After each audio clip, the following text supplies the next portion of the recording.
Ahoy, crypto pirates! Welcome to your Discourse Syndicate.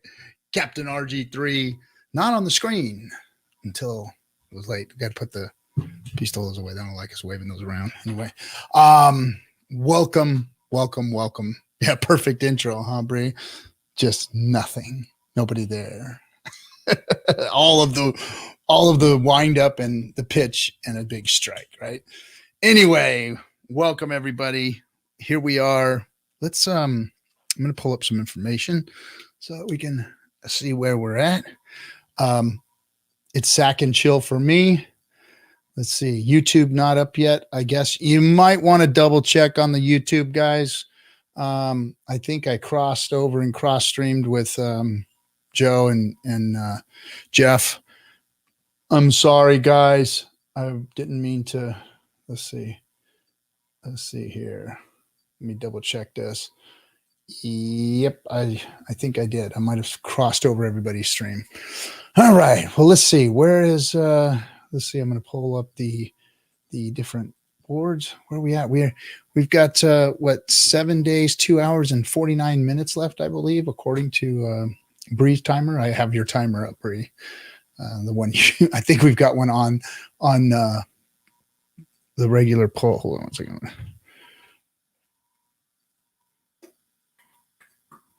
There we go. Yes. Of course, for tonight, the SAC phase ends in 2 hours and 39 minutes and 7 days until the phase is over. I cannot wait for this to be over. Cannot wait. So the current rate per dollar sacrificed is actually per $1.41 sacrificed is 10,000. So the price has almost doubled. I mean, it's 1.5 times now. So that's how much it's going to cost you to get your pulse. Well, to sacrifice anyway, to get your 10,000 of nothing. Absolutely nothing. You're getting absolutely nothing for that. So let's run into the chat rooms real quick. Good. I got everything pulled up now so I can kind of monitor this. Launch timer. And what else did I want to pull up? I got a lot of questions and a lot of stuff I want to answer today. I had a nice long conversation with Dev Kyle and wanted to know how he was feeling about things. People don't really like give you insider information. They just tell you their feelings on things. That's what I like about Hex and the Hex community and the devs and everybody. There's nobody's like saying this is what's going to happen and that's what's going to happen and this is what's going to happen. Nobody really knows. This is all really just organically being built, put out there, and given to the community to do with it what they want to do with it. That's really how this is working, guys. So awesome stuff. Let me see. Let me go into the chat room now. Go up to the beginning. Bran, of course, first in the stream. Like the stream, he says. Like it, everybody. Doorsy78, ahoy to you. Jenkins, what's up? Jenkins, man, dude, freaking your TA is just blowing my mind, man. Blowing my mind. You're almost tapping that 10 cents, bud. We're getting close. I think we're going to tap it. Yeah, Jenkins is the GOAT. Yeah, you said I was the GOAT. I say you're the GOAT. Milf Tony, what's up? Who else? Alexander, COG. The shit had officially been unfucked. I think I fucked it up completely. Jack Bauer, what's up, dude? Kevin Conway is in the house. Welcome to the stream, Kevin Conway. Welcome. UFO 42, what's up? Twitchy streaming multi. I thought I turned that off and I had to redo the whole thing. I streamed over Joe, man. Joe was still going. I should have checked it, and I wanted to go actually stream inside of the restream room. I kind of like that one better. But anyway, he was in there, and I didn't think I was able to. I think I doubled up on the streams and screwed it all up. It might be fixed now. Hey, Bree, who dat? Who else is in here? Hexerto. The theme song never gets old. Good, I like that. I really like. What a tiny gun. That's just my little ones. That's just my handguns. I got some bigger ones. Guarantee you, I got some bigger ones. Let's see. Crypto whale watchers. Oh, crypto whale watchers. I hope you're watching the whales. I'm going to talk a little bit about what I think's going on because I don't know, man. I don't know. Things aren't looking right to me. Something's not looking right. Something's not on the up and up. What's up, Dan Emmons? Crypto Panda. I'm trying to figure out what panda culture is all about. I've been studying it. I've been watching YouTube videos and Googling and researching and trying to figure out what the whole panda thing is all about. But I know there's a lot of you out there. Motown Oldies, how's it going? Maddie Crypto, what is shaking with you? Let's see what Bree has to say. I think I might be wrecked. Should have sacrificed day one. Hot lol. But I will die on this hill. It may be better anyway to sacrifice last 3 days because of the 1.75x. You'd have to sack 600K to get the same rate. You'd have to sack 600K, get the same rate. Oof. All right, let's see. What else is in? Funding Jim. What's up, Gary? How you doing, buddy? JFK666. How you doing? And Rocky Edison. All right, I am going to put the invite link into the cutthroat room. Let's see, where's that? Oh boy, I'm getting chewed out, aren't I? Yeah, sorry guys. Yeah, sorry everybody. I screwed that up. My fault. In the DS insider rooms. I think they're talking shit about me, but that's normal. That's what they do in there. All right, guys, I'm gonna throw the link in case any of you want to come in, Gary, anybody. So, all right, to it now. Yeah. Countdown started. Oh, sorry guys. I don't know. I think it's I think he was done or he wasn't done on Twitch, but I'm sorry. So everybody, here we are, 7 days left. Like I said, I can't wait for it to be over. This is definitely not the run up like we had a big payday. Big payday was like exciting, and this one's like nerve wracking. For those of you who are sitting there with some stack still not staked, which I got a feeling is a lot. But here's my 2 cents, my 2 bits. One of my philosophies on hex and pulse chain and what's going on here is that the biggest whales, not saying that the God whale or the Genesis whale isn't a big whale, because good God, he's a monster, right? But the biggest whales haven't gotten in yet. I think that there's bigger whales out there that are looking at this. I think that there's some whales right now that haven't gotten into Pulse yet. And they're waiting because that leaderboard is not impressing me yet, to be honest. I thought there would be some bigger leaders in there. Let me pull up the leaderboard and look at it. Yeah, I mean, those are some impressive numbers. I mean, I don't have numbers like that. That's for damn sure. But the top 100, you can still get in for under $1 million. I mean, really, top 100 is under $1 million sacrifice. 781,000 actually to get into the top 100. So that's telling me that I think that there is still room in this bitch. I don't think that it's there yet. So I don't know. I think we're still in for some fireworks. I don't know how they're going to get in. I don't know if it's going to be,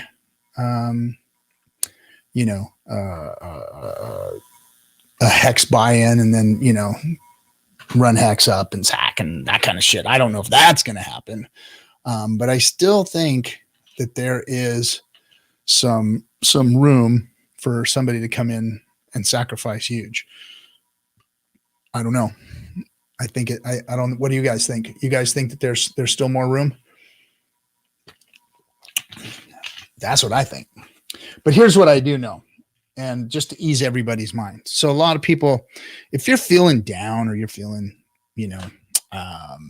anxious about this or whatever, just realize this. If you take the chart, and look, we've all got the stack that is the size of our stack that's going in. Period. End of story. You can't put any more in that you're going to put in, right? I mean, everybody has their level, whether it's $500 or $5 million.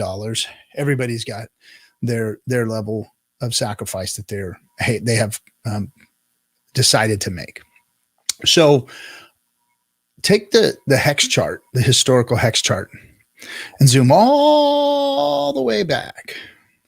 Now, I remember when Hex launched, I remember those first, 100 days or so where, ETH was fluctuating. We were getting ETH for $80 all the way up to like $300. I think it was just kind of moving in between. And then there were days where we were getting a million, 1.8 million per ETH. So literally people were buying 1.8 million Hex for like an $80 ETH. So that was all positioning, and everybody was, oh shit. And oh no, I day one FOMO'd, and everybody thought that they were screwed because they day one FOMO'd. But if you zoom back out from that chart now and you look at that little insignificant blip that was the first 3 months of the AA, you'll be like, I'm just glad I got my stack in there within that time frame. And that's where we're at today. If you hit a day 33 with a handful of ETH at $80. Oh, that was beautiful, right? So that's what we're looking at here in the SAC phase. We're looking at, people getting minuscule, amounts of leverage out of a good day, a bad day, price change, whether you're in Hex or whether you're in ETH or whether you're in USDC or whatever it is, so really when it comes down to it, a year, 2, 3 down the road, this little part of the Pulse launch is going to look like an insignificant little blip compared to the big picture and what it's going to look like. So just be relaxed and feel comforted that you are in the beginning. You're here in the beginning. And if you have anything at all to enter in, then you're winning. You're winning. Just like anybody who got somebody in the first few months of Hex. I mean, you got your stack in the first 3 months of Hex, you won. Period. End of story. You won. So that's what we're at today. That's what we've got in front of us, is that opportunity. You're in day one. Anybody who got into the first 3 months of Berkshire Hathaway when it was taken over won. Anybody who got in Microsoft in the first 3 months won. Anybody who got in Apple or Tesla or anything in the first few months of that product, stock, whatever, crypto, you won.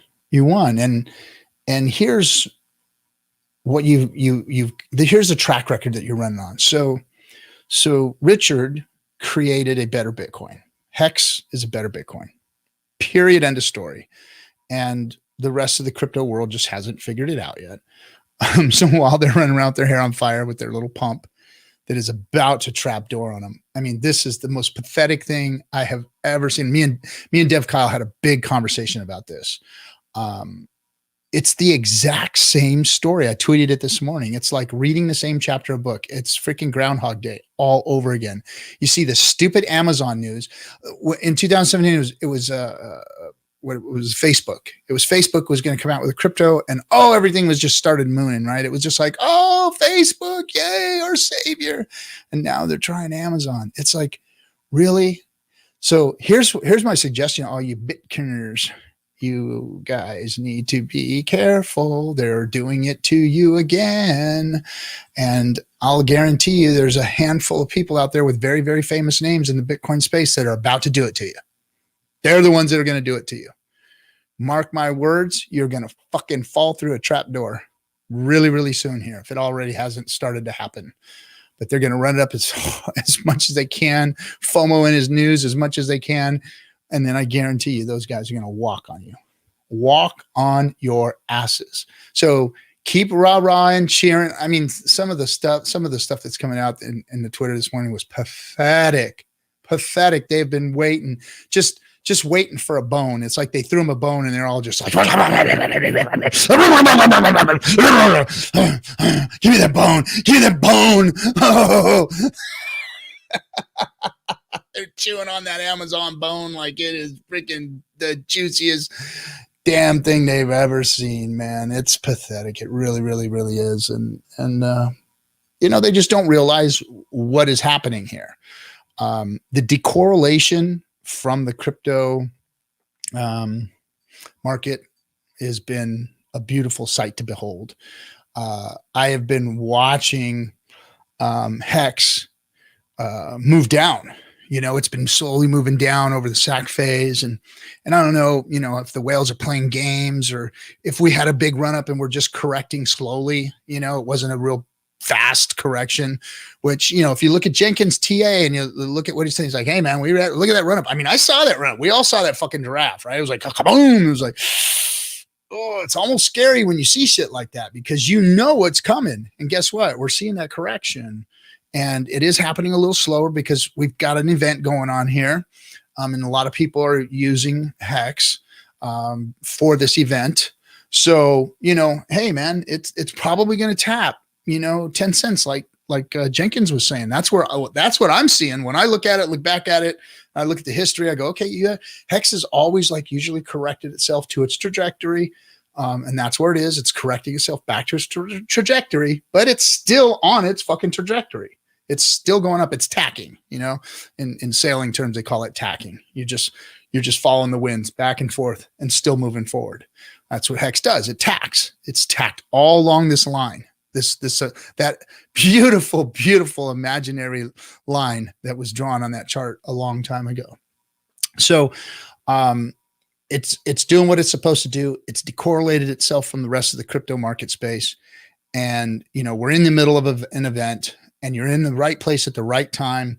So just feel good about that and ease your minds, man. I've been getting a lot of phone calls and people have been talking strategies and talking, anxiety and me too. Me too. I don't like trading anymore. I like, one of my, I'm going to call him my second nephew now because it's Markable is turning into an endeared son. He said, sack and chill, man, sack and chill. And he's right. That's what we should be doing is just sacking and chilling. So, hey, I got one of the cutthroats in the room here in the green room. I'm going to bring him up. I don't know if his camera's working, but I think he's out and about. Ladies and gentlemen, Cutthroat. Yeah, I am out and about a little bit. It's my background. I move too much, and I want to shake up give everybody epilepsy. Say hello to everybody. Hold on, I'm going to turn my fan on because it's hot as fucking here. Hold on.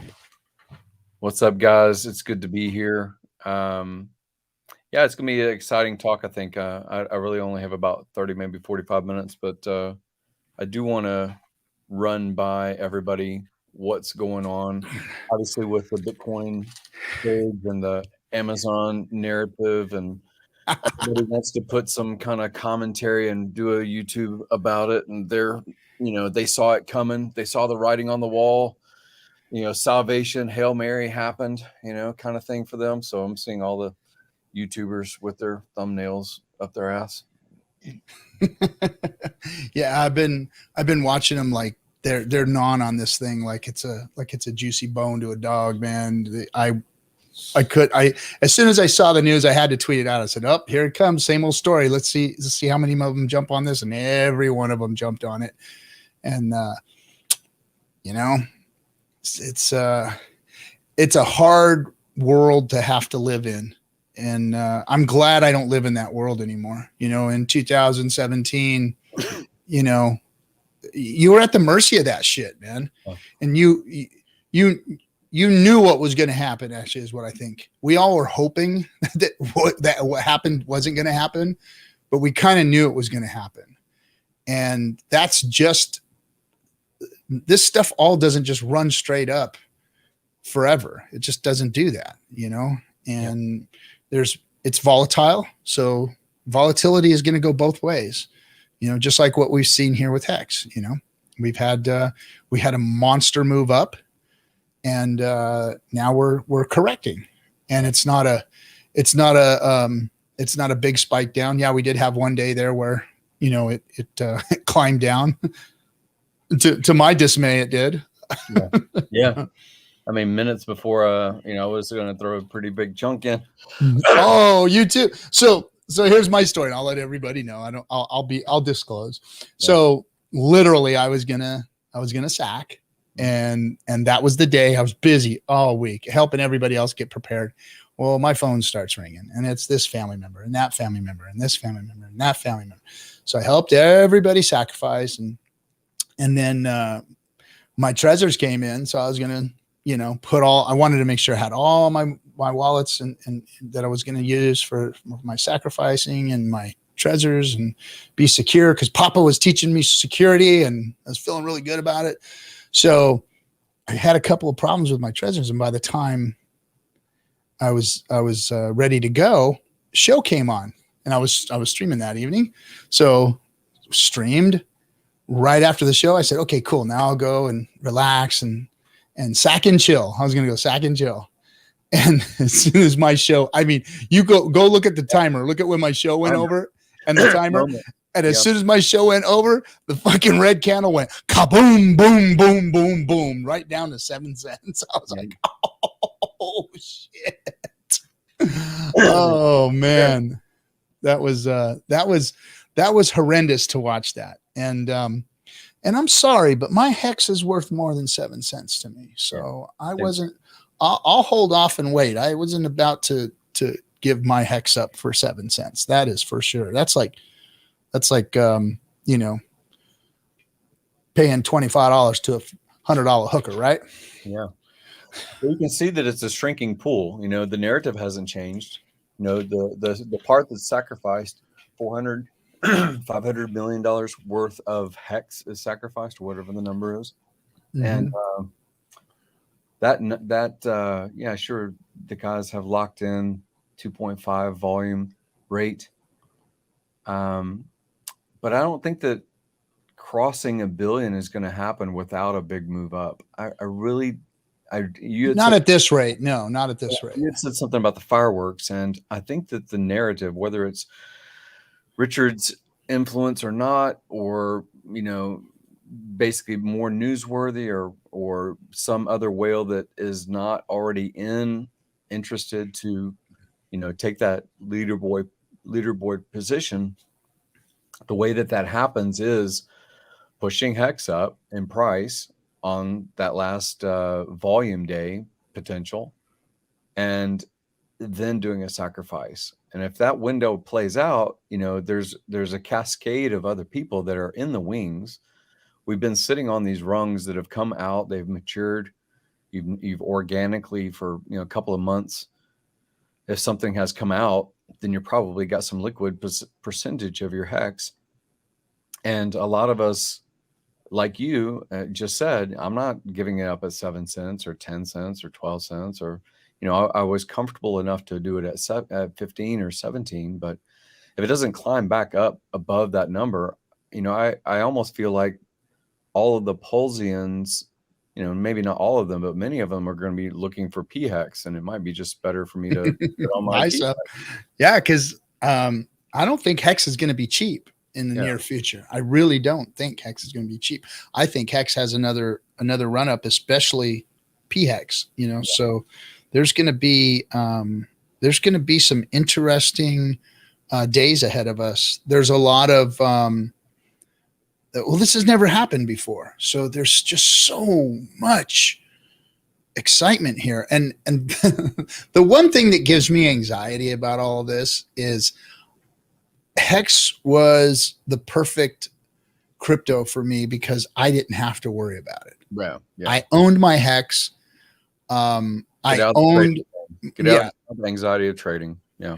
Yeah. The trading shit, it's like now I'm back into worrying about timing and amounts and values. And that's just stressful to me. I don't like doing it. I like my hex. I like just having my hex, creating more hex, my value going up on a steady, regular basis, and it was hex and chill, man. It was just chill, and that was I loved having that as my crypto. And now there's all of this, this new opportunity, which is exciting, but it does bring back that sense of anxiety from having to, be aware of the trading world and keep yourself up to date and watch what's going on and ask questions and listen to people that are out there, speculating. And it's just, it can be, real, and give you real anxiety.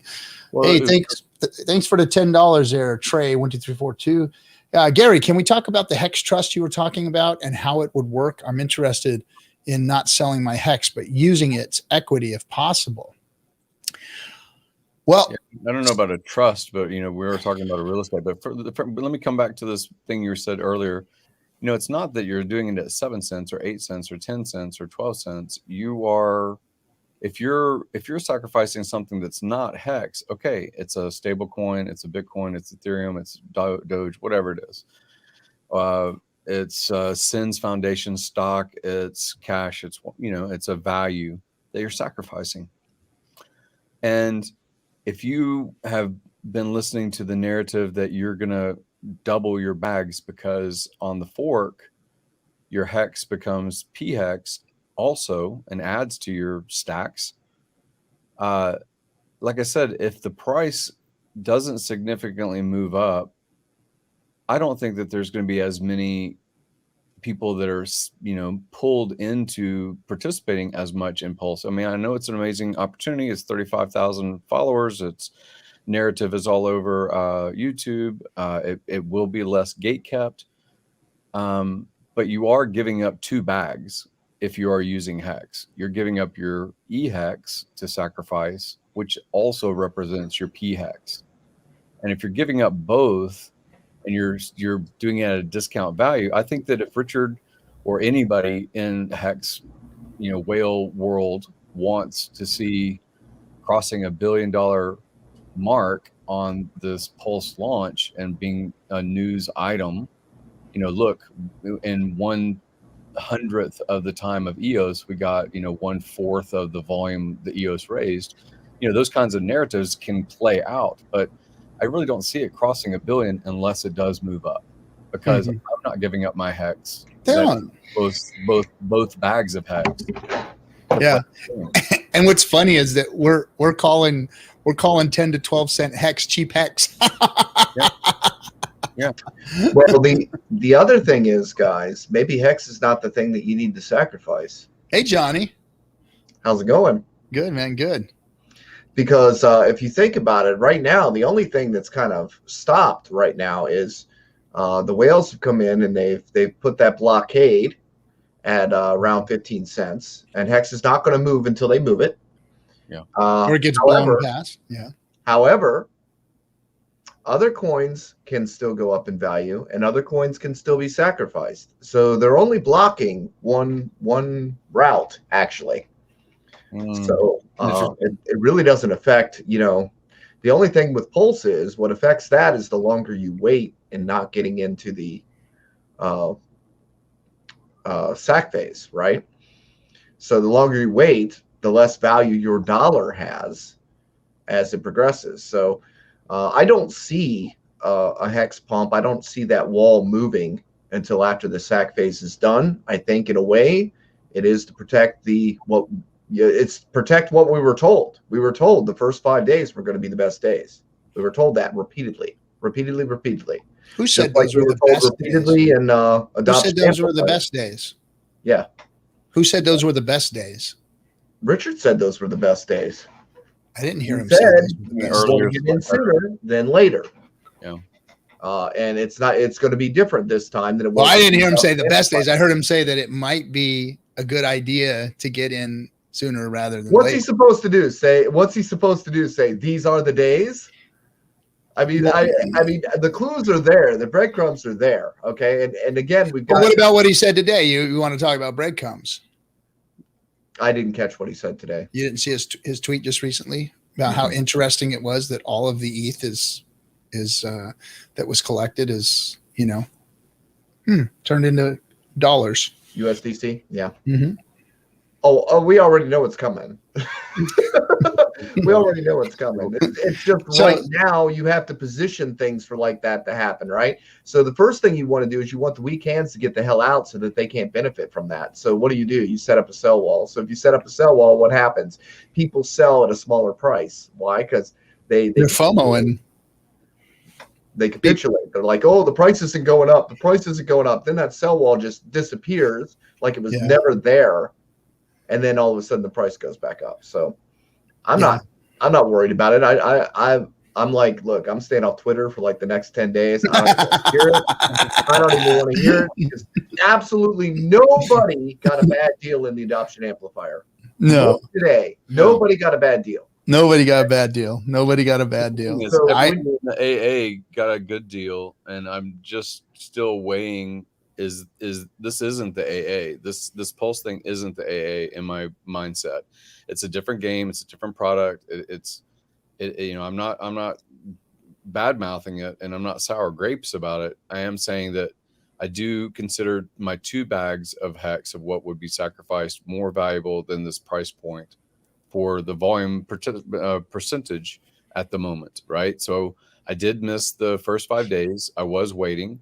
And I was going to do it right after the show, and then Murder Candle happened, and then it made me second guess, and I'm sitting on my hands. I'm kind of just chilling until, if fireworks happen, then I'll check in. But I think if Richard or anybody wants it to cross the $1 billion mark, there's going to have to be fireworks, or it will just peter. I think it'll stay the same, under 700 million. What are your thoughts about what it crosses if there's not fireworks? Well, I think what's going to happen is people are going to start sacking other coins. I think that the strategy of trying to pump the hex price, right now, any buyer is not going to surpass the 15-cent mark, right? So I think they'll look for other options, bringing in new money. But I think the sack phase in general is kind of set up in a way where it's like, they already didn't trust Richard. So pretty much the only people that trust Richard are the ones that are going to actually use the sacrifice phase, because just the way it's called sacrifice phase, like everything about it is kind of designed to like scare the shit out of you. Yeah, just scare people out of participating. And the Hexicans who've already made money, we're kind of like, yeah, we're good. We got plenty. We didn't have this to begin with. Why not? Drop it in, because we know we're going to get something back out of it. But the way it's set up, you will be added to a sacrifice set. You might get some coin.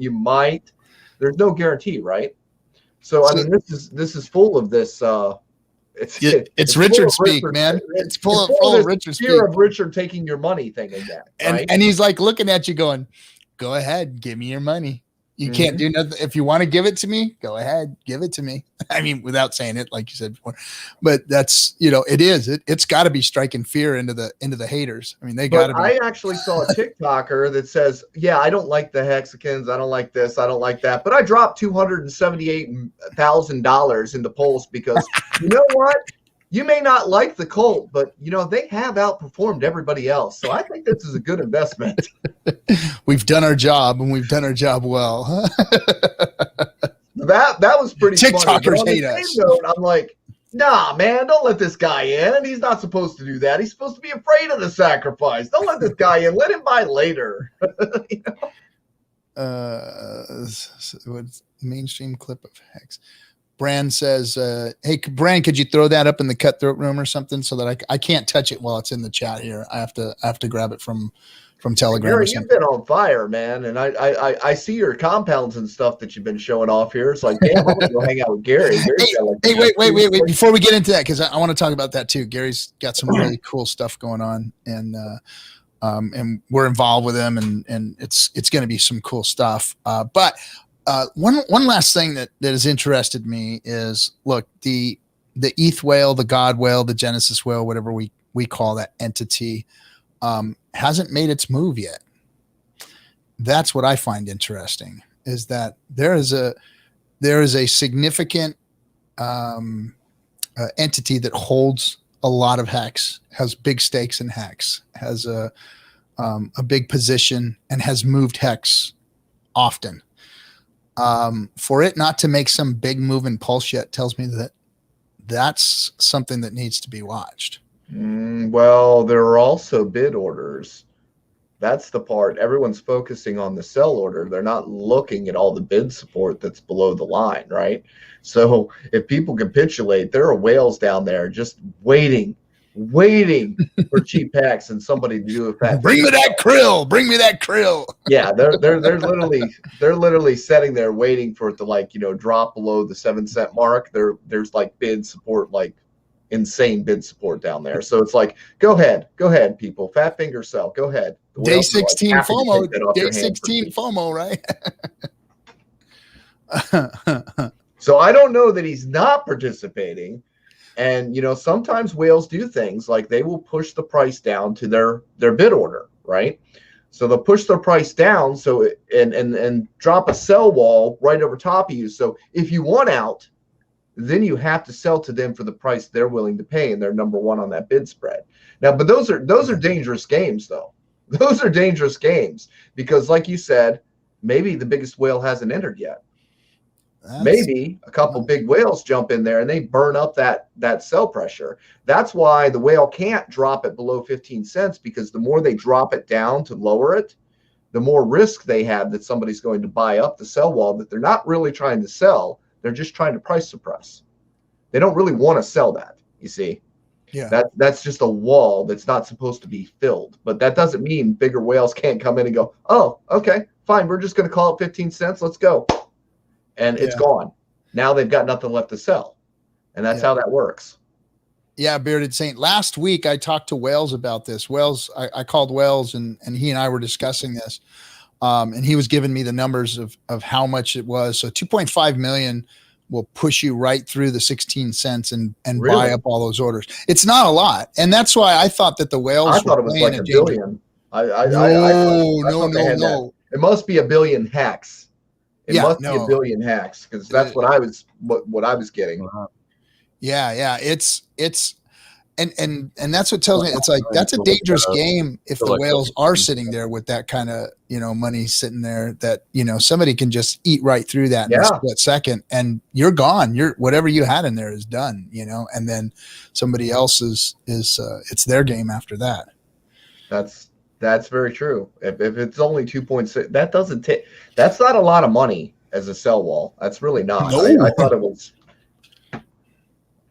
I don't know. It's maybe like 100 to 200 million hex. Not that much. I don't know if those are true numbers or not, but when I was talking to Wales about it, and this was last week, we were going over the numbers and I was like, dude, I said, this wall, man, this wall of sellers, let's go through it. And I want to know how much is there. What are they doing? And then after he got done, going over the numbers with me, I was like, that sounds like a dangerous fucking game. If somebody's just, playing with that kind of wall. I mean, that's more of like a pleb wall. That's right. That's not stopping a whale from wrecking your ass. That's a pleb wall. That's to stop hold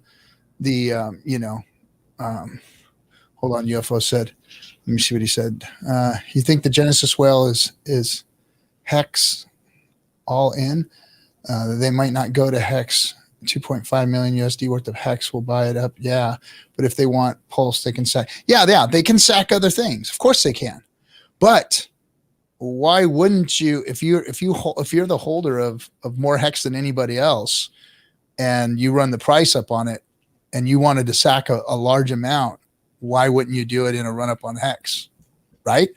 Run it up and then sack what you got. I mean, come on. Don't think about it. Come on. I'm cruising around Bamboo Relay here. I got to get some information. Oh, you're looking at the numbers, and I don't know if those numbers are right because like when Wales and I went over it last week, it was that was a week ago, but it was thin. It was a thin wall. He confirmed it. I was in my truck driving, and we were talking, and he was looking at it, and he was telling me it's a thin wall, and we both agreed that's just a decoy or a pleb. It's just a pleb wall. That's not going to stop some other whale from busting through that shit. So No you way. could, Gary, you could very well get your end of My fire. pump there. Yeah. I think it could be, a vacuum to suck up additional, people that are going to let go of it for a sacrifice, reasoning. It could get rid of more hex into harder hands, stronger hands. And I don't think that there's that many people that are. I think there's a lot of people that are waiting. They're waiting for day 15 or 16 or whatever. Yeah, I know Brennan had or Bree had a strategy for throughout the process, and was hoping for that hex to match, increase in price quicker than the 5%. The 5% run up. And I know a lot of people follow, so that's a good Yeah. possibility there. And there are, I've talked to a lot of people that are kind of holding off because they're looking for that last hurrah. I think it is going to be, kind of like Hex was in the first few months. It's going to be, yeah, you could have made a few here or made a few there, or made a better move here or made a better move there. I mean, there was times when I sold ETH bought ETH for $80 and swapped it into Hex. There were times when I bought it for $300, and there was a couple months there where it was just fluctuating. So there were, but I think that when you zoom back a year from now, you're going to look at this and go, all that matters is that I got my stack in this, Well, do you remember everybody arguing over if they're going to get a 1/10 of a penny discount on their hacks? Yeah. We were talking about and even then I was like, you guys, I get upset with people when they started talking about 1/10 of a penny. It's like, yeah, you know what I shouldn't have listened to or virtued about, or listened to the virtue signaling, was don't self-refer. I really made the biggest mistake of my entire life was not self-referring the AA. Wow. And getting that extra. I look at it now and go, oh my God. I am all of my refers. I am like literally all of my refers, because I never really used to refer. Like, I am my refer. So I took credit for that, and I took myself refer. Yeah. There was a time there was like a virtue where, hey, let's not self-refer. I don't know. Whatever. Yeah, I should not have done that, but I'm not mad. I'm not mad. So. No, when this is all over, it's not going to be if you won or if you made a mistake. It's going to be how much did you win? Did you feel not like you didn't win enough? And Motley and them were talking about it, because right now we're getting this pre-sale. It doesn't really matter, what price. Does it matter whether it's 1/10,000th, 2/10,000th of a dollar, or 3/10,000ths of a dollar? Did it matter when Hex was 1 Satoshi, 2 Satoshis, or 3 Satoshis? Now that it's like 500 Satoshis, does that really matter? No. Could you got more? Yeah, but really, I mean, you're as close to rock bottom getting into Pulse as you could possibly be. So yeah, Bree makes a really good point here. So the thing is, you need 600K in order to, at this point, now this is not, a week from now, but at this point, you need 600K to get into that 1.75x volume bonus before the end to make sacrificing instead of the 3 days to get a flat 1.75 worth. It offsets losing the time bonus, it appears. It appears, however, the only thing is that it doesn't stop the 5% run up, right? The 5% run up continues those last 3 days. The run up in price, you lose the volume, and then I think it's still the run up in Pulse per the dollar per 10,000 Pulse. You're still running up in those last 3 days. So increase in price per Pulse, the run up, but the decrease of your value of the sacrifice you get. So it's kind of, I was trying to figure out the way you were phrasing it. Yeah, you get less bang for your buck the longer it goes on. Yeah, I think question now, because Hex was the only thing that was performing well, and the whole rest of the market was crashing. Mm-hmm. Pulse is the new kid on the block as far as when the whole market is crashing. If the Amazon thing is, if it's a flash in the pan and it's gone in less than 2 months, then maybe this is still the good things while the rest of the market, starts its crash. But what are your thoughts about people that, they bought in, they weren't Hexicans, they haven't been following the product for, 2 years as far as Hex, and, there is still $100 million that wasn't Hex as sacrificed or whatever it has been. These guys might jump back out at low price to get back into what they want to. I'm hoping for it. Into. I'm hoping for it because I will have some stakes coming off then, and then I can buy Pulse on the open market. So I'm really, if we were 30 days late to the Pulse launch, I was almost hoping it would stall another 30 days. But I'm expecting that, yes, the plebs will decide they're going to dump their bags all at the same time, and they will lose their ass and get less than they probably put in. And the smart people will be waiting for that price to go down and buy up what is available on the market and take it off the market for 2 years. Right.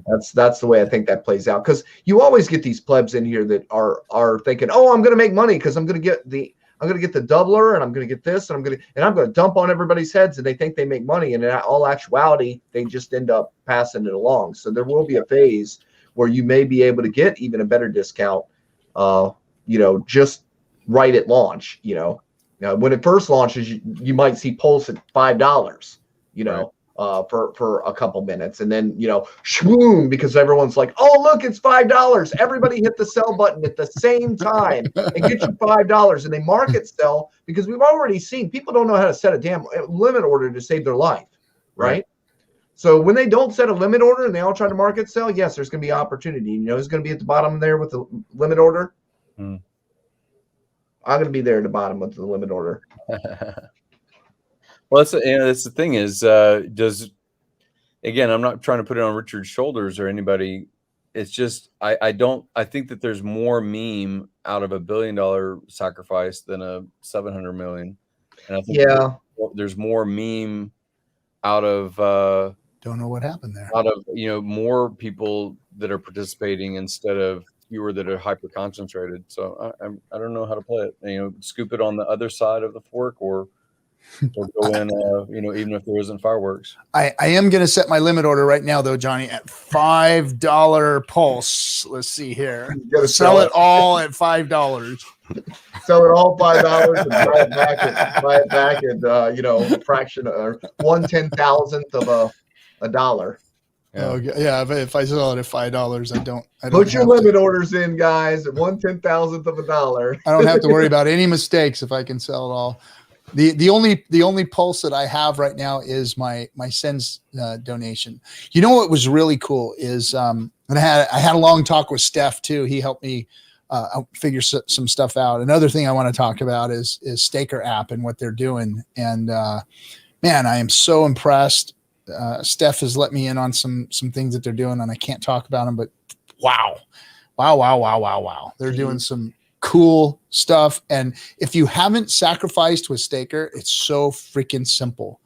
And I really like the security of using my Staker app too, because now I'm learning that I've learned a lot more about security because of Papa and what everybody's been talking about lately. And because now I finally have crypto bags that are worthy of some real security, So Staker with this Gnosis safe is really, really interesting if you don't understand it. I had to get a crash course, because I was worried about my seed phrase. I couldn't load an instance of it to try and see the value of my address.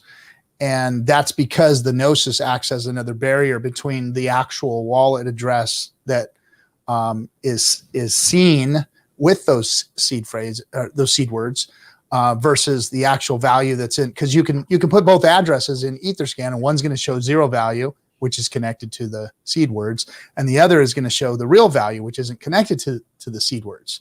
Wow.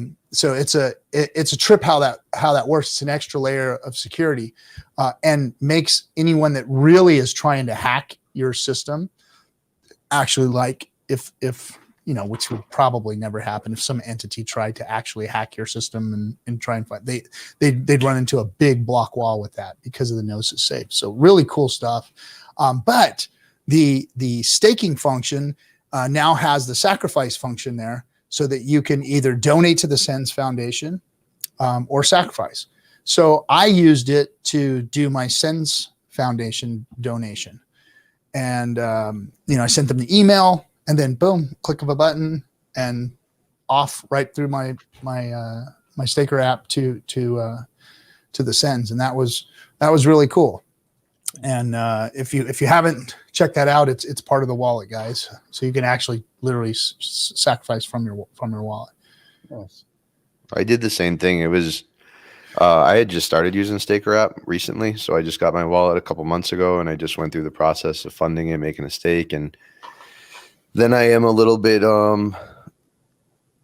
airdrop happy, right? So I know that I want to. Why would somebody build in a function into an app, right? If you're somebody like Stefan Firebun, and then if you're someone like Stefan Firebun, you come out with a $10,000 giveaway and you give these parameters that are, multi-level qualifiers. So I'm just trying to think ahead, and because I like to cover my bases with airdrops, I specifically wanted to make sure not only did I donate to Sens because I thought that was really cool, but I wanted to utilize that specific tool to do that as well, just in case.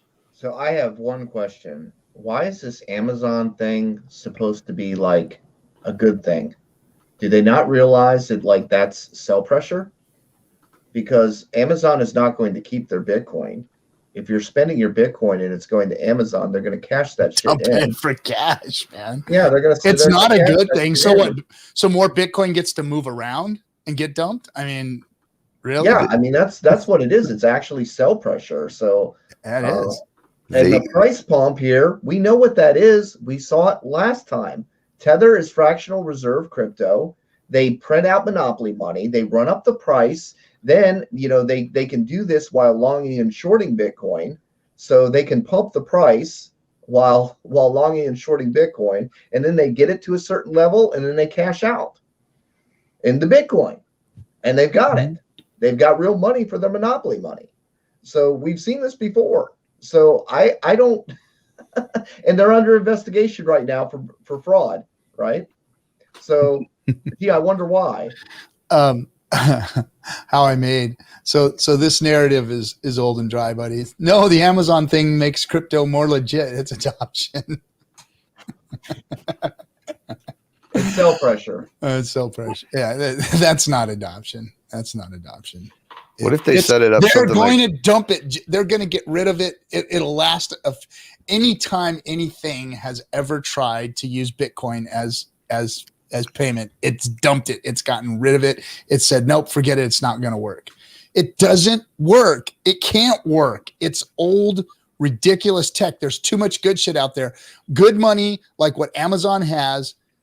There are people right now. This is a news story. But it's going to cost you $50 for a transaction fee to spend your Bitcoin.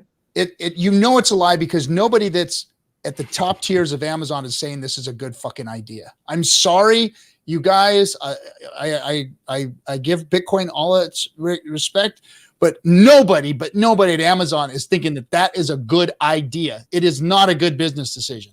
A volatile asset like that running through your fucking books. Are you absolutely shitting kidding me? No freaking CFO and his team in their mind would freaking do that. No way. It's a stupid news story is all it is. It's a stupid crypto news story. They're just playing dick tricks with you guys.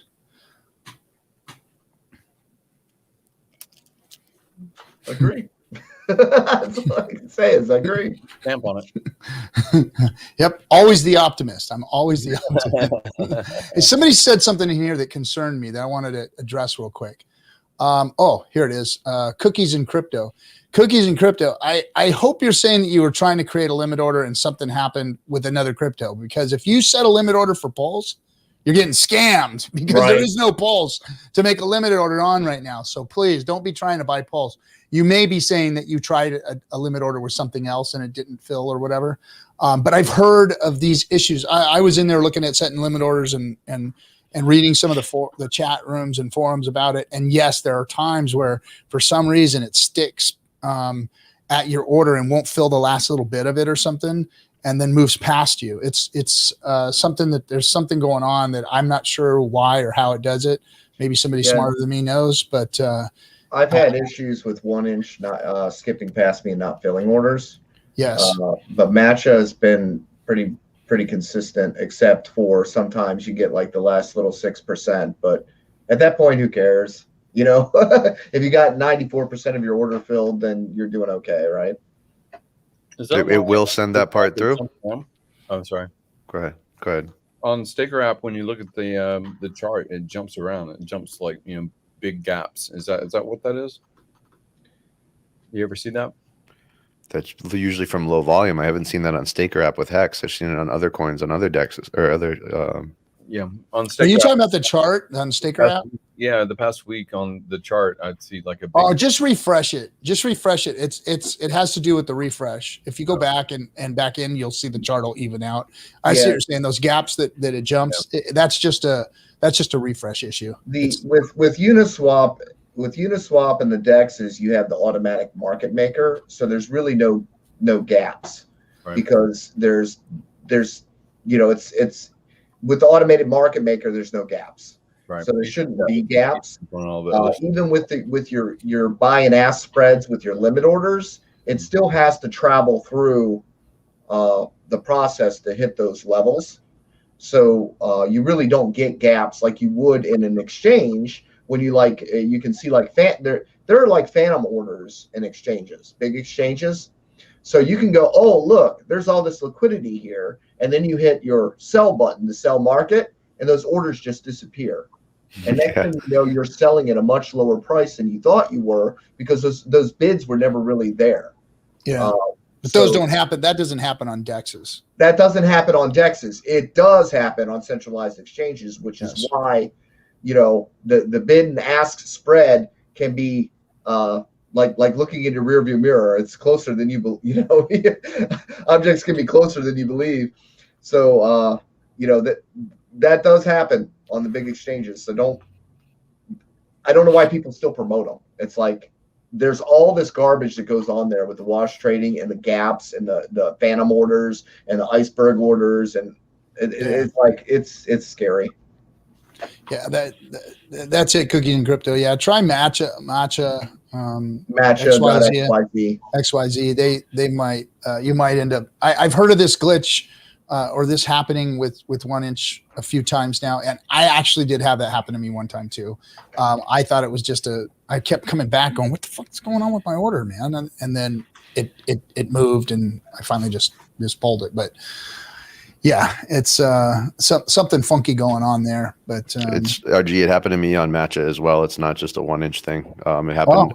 9 out of 10 of my limit orders did not get filled one time on Matcha. Only one did. I wonder what that is. What is it that's causing that? Because this is I read extensively on it about happening on 1-inch through some forums. I mean, nobody had an answer. But people were saying that it was happening to them. And like I said, I experienced it once and now I'm hearing it again. So something's going on there. I wonder there's got to be an answer. Probably pretty weird. Unless they've got some kind of ARB bot thing that's running through and sniping your. That's what I'm figuring, is that it is like some type of a bot that's creating some kind of an issue there. And, that's what maybe those things we can get that straightened out on our new exchange on Pulse when we get it. Hopefully we can get that straightened out. That'd be great. Yeah, even Bree said, yeah, Matcha limits rarely fired for me too. Yeah, so I kind of gave up on setting them because I wasn't catching them anyway. I never set them right. I'd be like too low or Yeah, because then when you're not getting them as you think you're getting it, you're missing the opportunity of market buying it. So it's like Yeah. I kind of lost my confidence with it a little bit. Yeah. Well, if you're market buy, okay, if you're setting a limit order, okay, to buy, and you're going to buy at that price because you know it's going to spike back up, it doesn't take your funds out of your wallet. Right. So if it doesn't fill your order, go ahead and market buy it. Yeah. I just didn't know that my first time figuring it all out. I was like, it's not going to take you your money out because your money's been spent. You can't double spend. So it's okay to set your limit order, and then if it doesn't fill when it's supposed to, then you can go ahead and hit your market buy. Because if the funds aren't there, it'll just run into a blank wall and shut itself down. Anyway. And to be clear, then you've got an option of setting that net, right?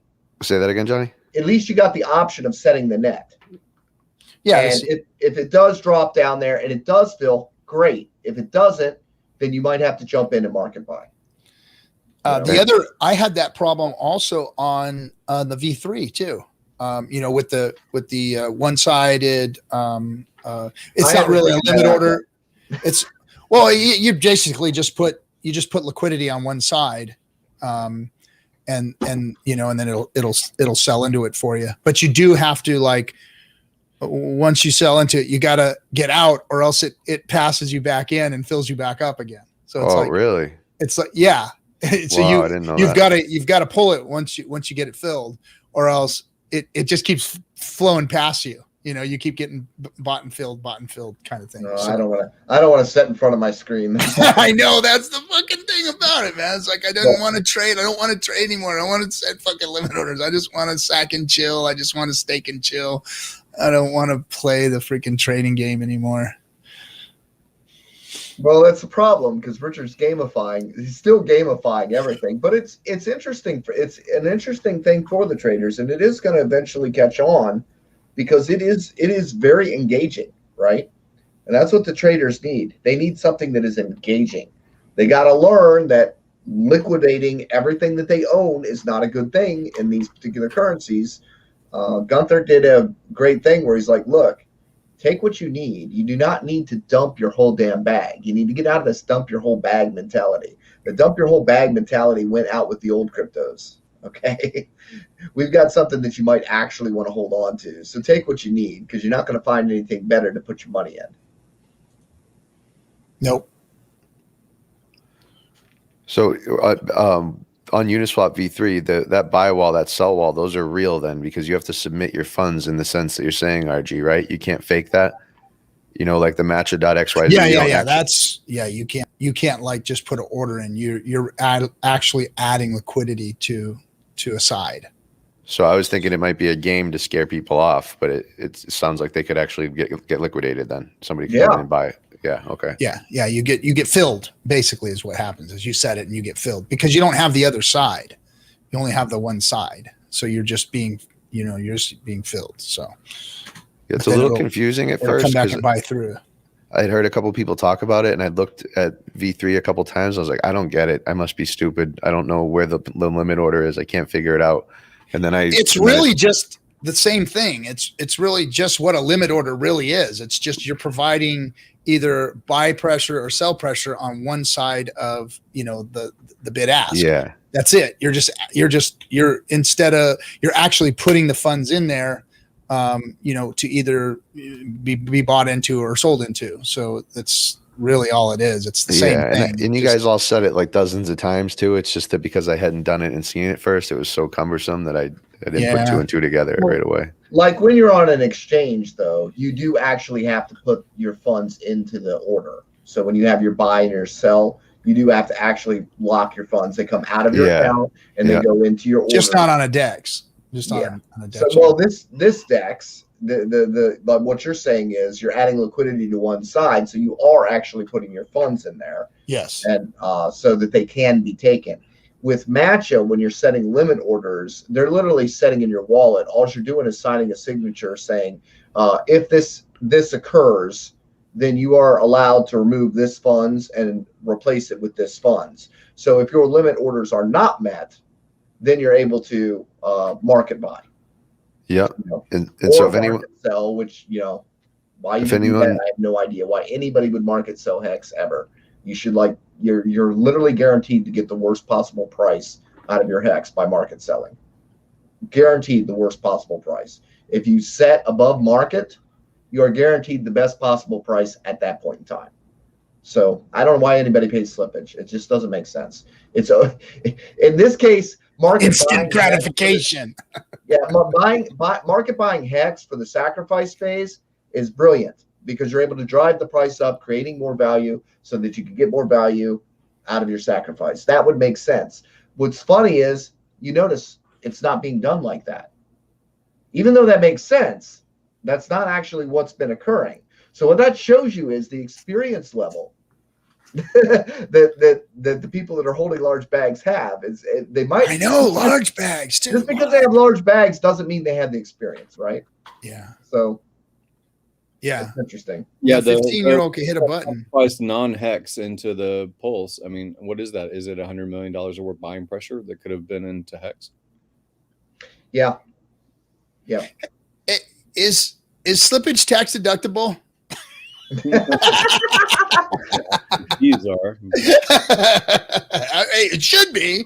It fucking should be. If it's not, I say we lobby for slippage to be tax deductible. Well, it doesn't make sense. Who needs $100,000 a month to pay their bills? That doesn't make sense to dump those kind of quantities. It just doesn't. Gary needs $100,000 a month to pay his bills. Well, that's possible because Gary owns a lot of property. I got mouths to feed. I got mouths to feed. I don't have any children or a spouse, but I have Russian models. Oh, you heard about that? They eat a lot, huh? We heard about it. Heard about it. Anyway. Oh boy. All right. So while we're on that topic, Gary, what's going on, bud? Explain yourself. Tell us about what's happening over there. Dude, Gary, I want to know about these Russian models. You're probably going to see some pretty soon. So a lot of good things are happening, actually. I've had friends in different environments before crypto came into my life. And one of them, let me just talk about the Miami project. The Miami project basically is a rollout of real estate. Now, the challenge about Florida is it does have high property taxes. It doesn't have high income taxes. So I am dealing with the lawyers in the LLC formation right now to figure out if there's anything that can minimize the property tax. What that means is if it's a $5 million property and it's basically a 2% property tax, that's $100,000 a year in property tax. That's not cheap, right? Wow. So I got to look at what the price point is versus the yield and what the on-site campus value is versus like on LoopNet, you can look for a 4-plex, 6-plex, 8-plex for about, or even a 20-plex for under $3 million. If you're going to look at a mansion site, which is again a lifestyle brand, you're going to spend between $3 to $4 million to be basically an Instagram-worthy, 6-bedroom, 6-bath, single family house that has a pool and has all the imagery. It has the parking lot as far as parking space and for supercars and stuff. It's not an apartment building. So I'm looking at basically the value play and the roll in, roll out as far as that goes. So I'll talk more detail with people that are potentially LLC members. And there's about 30 people in a roster. There's 7 that's, pre-selected. That's going to be very likely the very first owners of the first site. And I've already got conversation. I had conversation yesterday for more than an hour with 20 people, but 3 of them were effectively billionaires in the room. And George Gammon was the leader of the private conversation that we had. And it was Jason Hartman, who's also very well known inside of YouTube. If you look up any of his stuff, he talks mostly real estate. He's got a podcast that's very popular. He's like an advisor to celebrities as far as real estate investments. And then Ken McElroy, who, as far as his real estate portfolio, has 12,000 doors. And what that means is 12,000 apartments or 12,000 entrances to single family homes. So he has a massive real estate portfolio. He's a guy that basically selects and finds the properties for Kiyosaki. So I'm talking to people that have, pretty big influence. They're developers and things like that inside of the macroeconomic and the big real estate play. And they're all saying the same things that many of us get nervous about. What is going to happen in this hyper inflating economy? What's going to happen as far as, your tax base? Why is a cryptocurrency probably a pretty good play? And right now they hear the word Bitcoin, but I talked for a solid 15 minutes about the SINS Foundation, about the fact that we raised $26 million for this Pulse Chain launch, all of the keywords of Hex, best performing of 2020, to these people that probably hadn't heard it before. So I'm inside of that group, which was a really good private Zoom meeting that we had. Like I said, it was about an hour and a half. George was supposed to go to his regular scheduled Sunday stream that he does, religiously at the same time. And he stayed in the room for about 20 minutes late to be with us instead of to go to his stream. So he was engaged. I like that a lot. So that's part of my strategy. My strategy also is to be in a bigger, I've been in retirement. I've come back out. I've been in retirement. I've come back out. I go through my psychology. I go through I'll be very honest. People that have known me for a long time already know this. I go through a very narcissist phase for a couple of years and be very materialistic. Go to Playboy Mansion parties. I had a 12-car garage, in the past. And then I'll go through, if it doesn't fit in my backpack, I don't need it kind of phase. And I'll just listen to Eagles songs and be a kind of a digital nomad kind of personality for a few years too.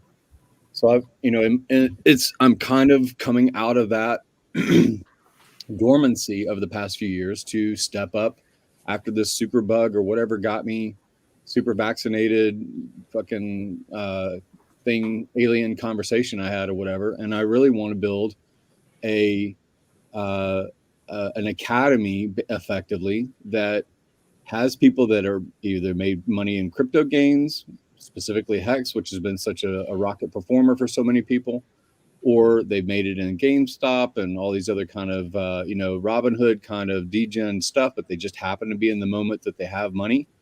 And they're 22 to 35-year-old guys that are kind of going to lose it all within the next couple of years if they don't get proper setup and guidance, if they don't get a trust, if they don't basically protect their liability, if they start dating, girls and things like that, and, somebody says something, whether it's true or not, they can lose everything. They can have a lawsuit that loses everything.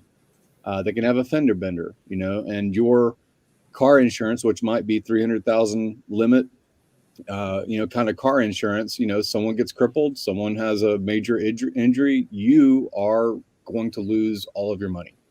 So I'm trying to help these guys basically move their assets, at least through a legal process, to the entity that they own and control. They don't have to move their stakes. They don't have to change their early end stake. There's none of that stuff about the crypto, but there is basically legal protection that you need to have in place before, as an insurance policy as far as your structure. So that's why I want to build, or have not build, but basically buy through a collective, a property that's Instagrammable, image driven.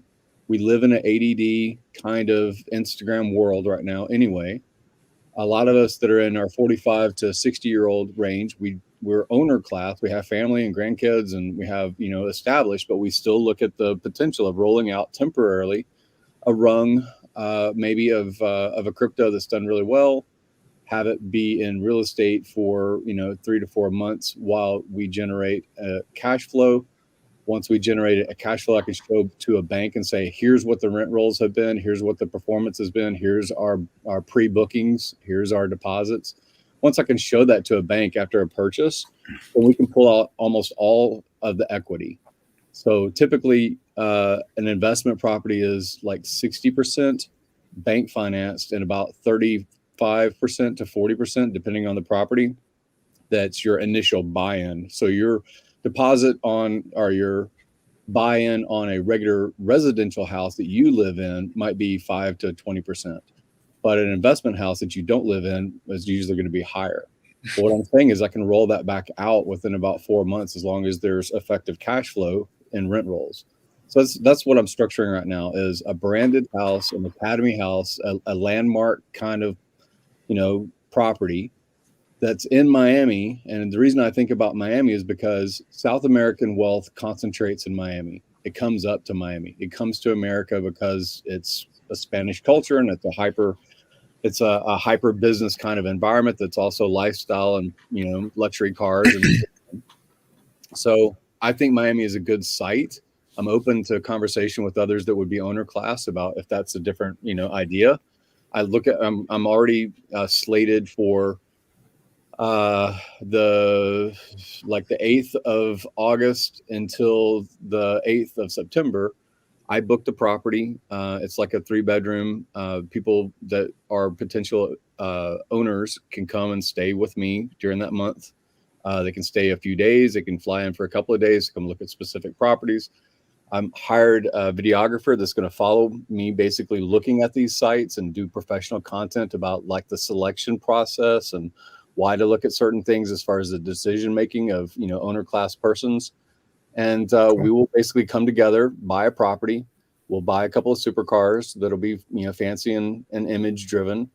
I've already talked to lifestyle coach people that I know very well, such as Kenman. You guys have already met Kenman. He's super charismatic. He's super honest, extremely honest. I trust him with my life. He's a fantastic guy. He's a black belt in Taekwondo. He's very like disciplined, even though he lives a kind of a casual wander around the world kind of lifestyle. And I just want to bring people like that into either an education environment where they can telecom in, or they can be on site as an instructor for live stuff. And then we basically want to can that, everybody that comes to the house will basically be signing a model release, whether it's a girl or a guy or whatever, and say, hey, if you're going to be here, if you're going to be in this part of the house, there'll be basically private areas as well, for sure. But if you're going to be like in this lifestyle house, some of your commentary and things like that will probably be, fee kind of online subscription model stuff. So we're going to monetize the fact that we have a wealth of knowledge that's not just a windfall from crypto. It's not just that you basically hit the lottery by, learning from Richard and, kind of following the narrative of Hex over the past couple of years. It is that we already have been successful in lots of different ways, and we can concentrate that knowledge into a single package. So that's really the brand stuff. And then what you guys were talking about as far as Russian model stuff is, I've had a really good friend for about 8 years.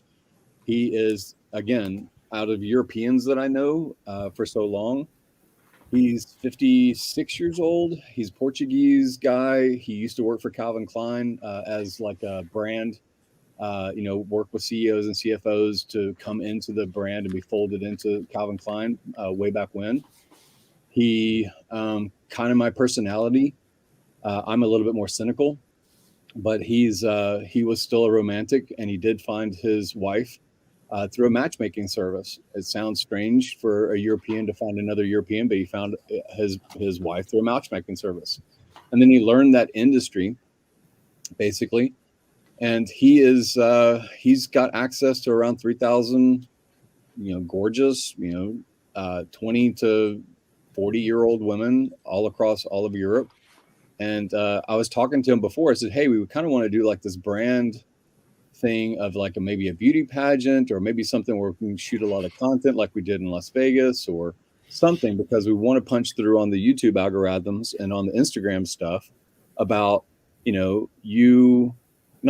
again, to stay away from all of the lewd elements, but basically image of women, image of supercars, image of fancy lifestyle. That's what a lot of people are trying to climb that ledger entry of.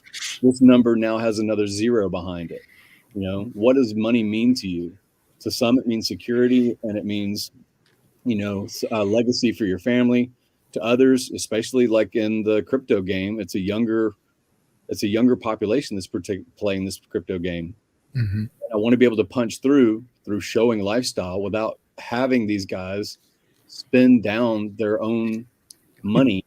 That they can visit a lifestyle house, they can have a supercar access, they can be around, very, very intelligent and very interesting women, beautiful women, without losing their ass effectively. So that's kind of my concept as far as a lifestyle plan coming forth. And I've already got Joe Paris and Mark Moss and other people lined up for this stuff. So nice. Together well.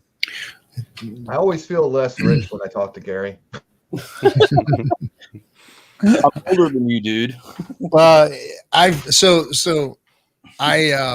I'm starting to prepare my lifestyle too, because real quick, breaking news: Amazon has come out and flatly denied the British newspaper's report that the e-commerce colossus was planning to accept Bitcoin payments. Is that for reals? That's for reals. Come on, man. Like we haven't seen this freaking page before. Guys, please pop your heads out of your asses and look at what is happening in the freaking world. Cycles. I've been teaching you guys for the fucking last 2 years. There is nothing new under the sun. It goes in cycles. Watch. History repeats itself over and over and over again. Guys, there is nothing new under the sun. These games that are being played were played by fucking cavemen to the dumber cavemen to steal their shit, their rocks and their girls. That's what they were doing back then. It's happening now. They're stealing your rocks and your girls. That's it. There's nothing new under the sun. Watch the cycles. Anyway, trapdoors coming. Trapdoors coming. I mean, look, Ethereum's down how many percent right now? It's like just dropped like 6% over the last few hours. So anyway, so my lifestyle, guys. So I haven't spent a single hex.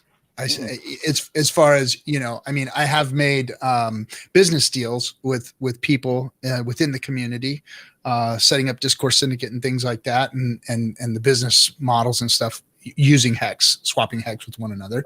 But I have not used Hex to spend on any item, period. However, this Thursday, I have an appointment to go and let's see if I can pull this up. Now, I've always wanted a certain watch myself. I'm not a Rolex guy.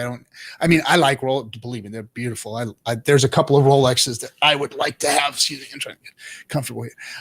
But my favorite watch is this one here. This is my favorite watch. It's called the Navitimer. It's a Breitling. Nice. I mean, I get to go to the shop on Thursday, and it's a 46 millimeter. Freaking, it's gorgeous. I love this watch. Not particularly this color and everything. I kind of like the all white ones, and some of them have they can personalize the bezels and all. I got a 40-inch monitor, and I can't see all the crap that's on that damn watch. Yeah, that thing is. Let's see if I.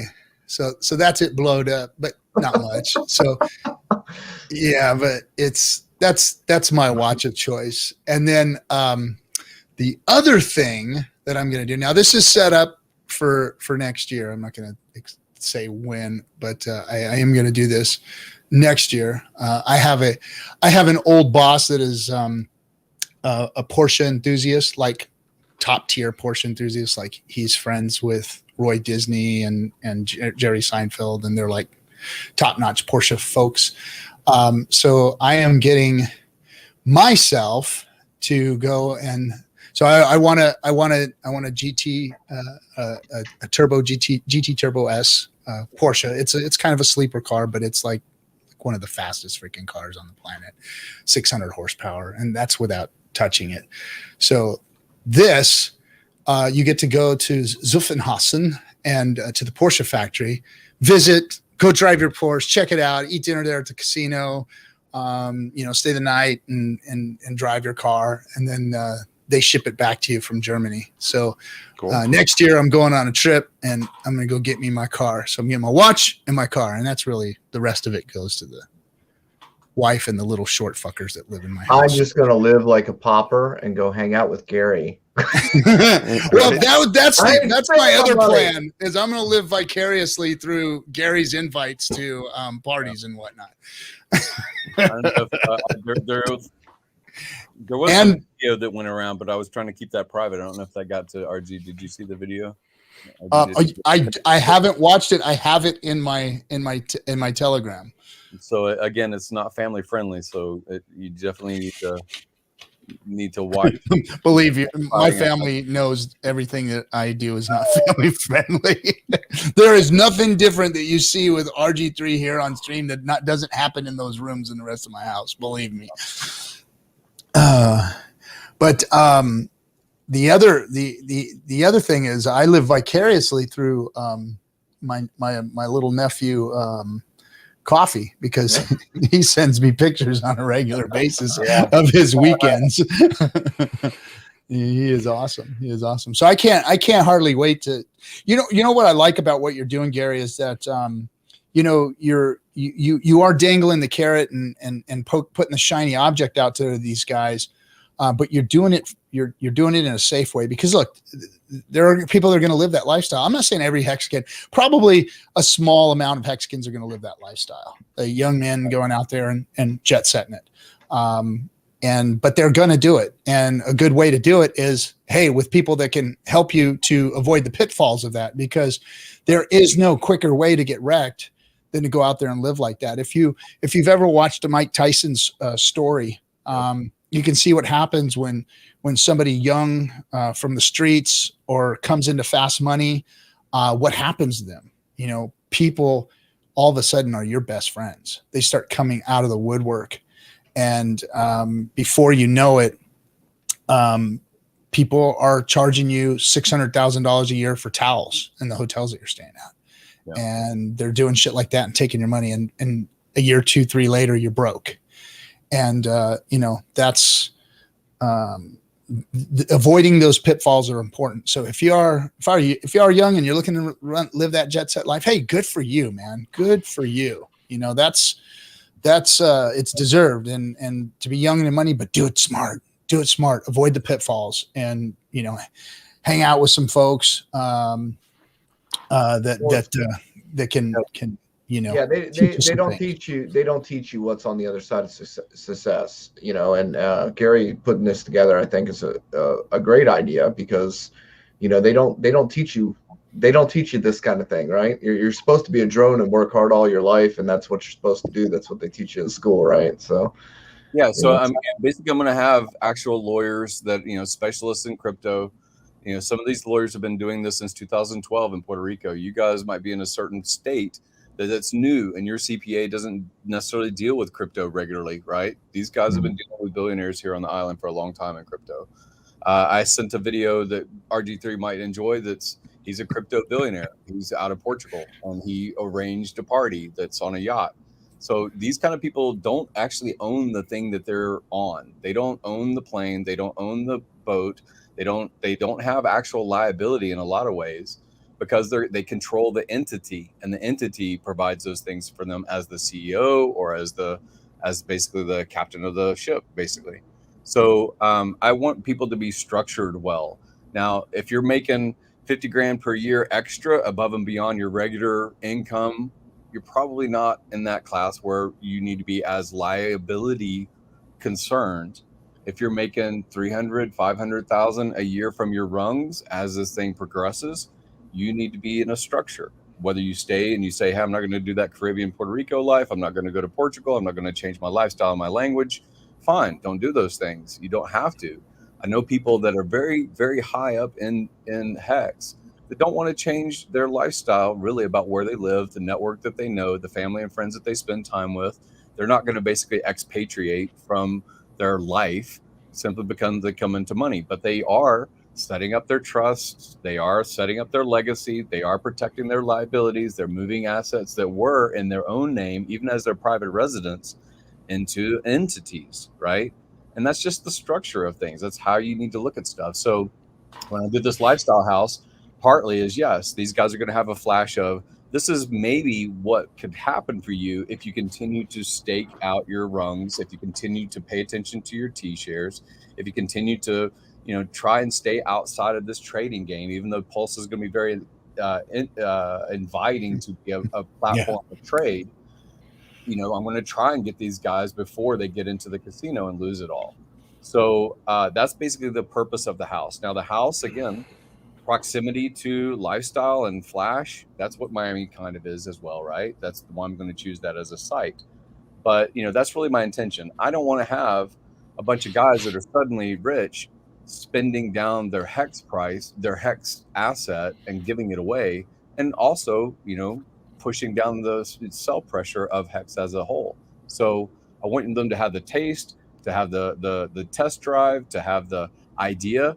And maybe if we set up other houses, once every 3 or 4 months, open up a different house in a different location, they just consider part of their vacation rotation. Yeah. It's good to comment on that, Gary.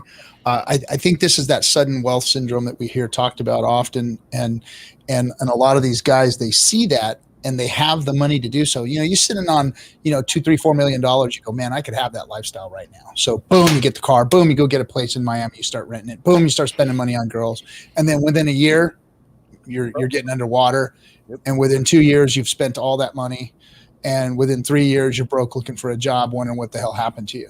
And right now, if you are new and you are coming into like $2, $3, $4 million, something like that, then right now is the time to invest. With that kind of stack, you should be investing for the future, because you could turn, $2 to $3 million into multiple millions of dollars in 5 years and be better equipped to handle that. And like Gary said, hey, go live a few weekends out of the year or a few weeks out of the year in that lifestyle. Go have fun, but bring yourself back to reality and chill, and then go out and experience it again. And then in 5 years or so, then you can start living that type of a lifestyle. Yeah, I want to teach these guys, and also I have, like I said, I have access to Kiyosaki personally and things like that.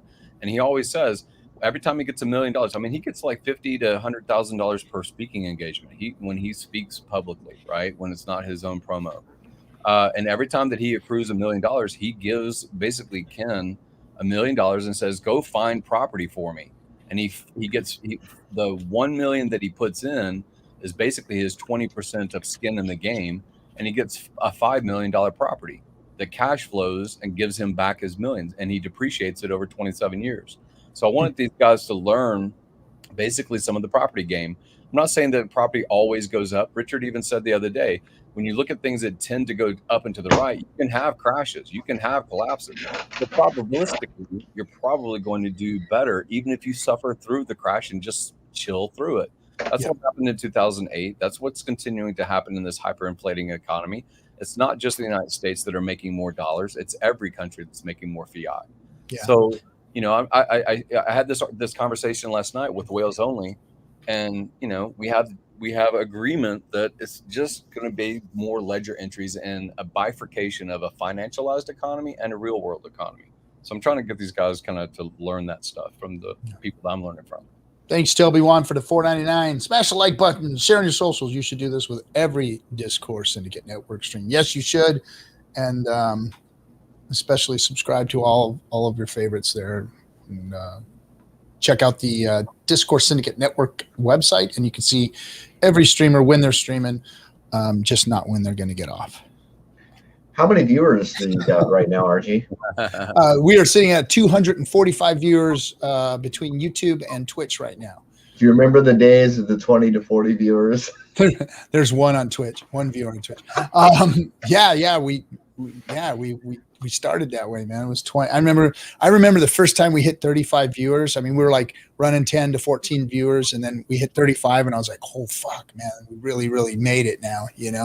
That was really cool. And now, we're running streams with, 200 plus viewers all the time, sitting in there for 3 hours. So yeah, man, it's absolutely freaking cool that we are taking off like we are, and Hex is starting to get notoriety, and Pulse Chain is picking up steam, and all of the influencers are changing their tunes and coming our way. It's really, really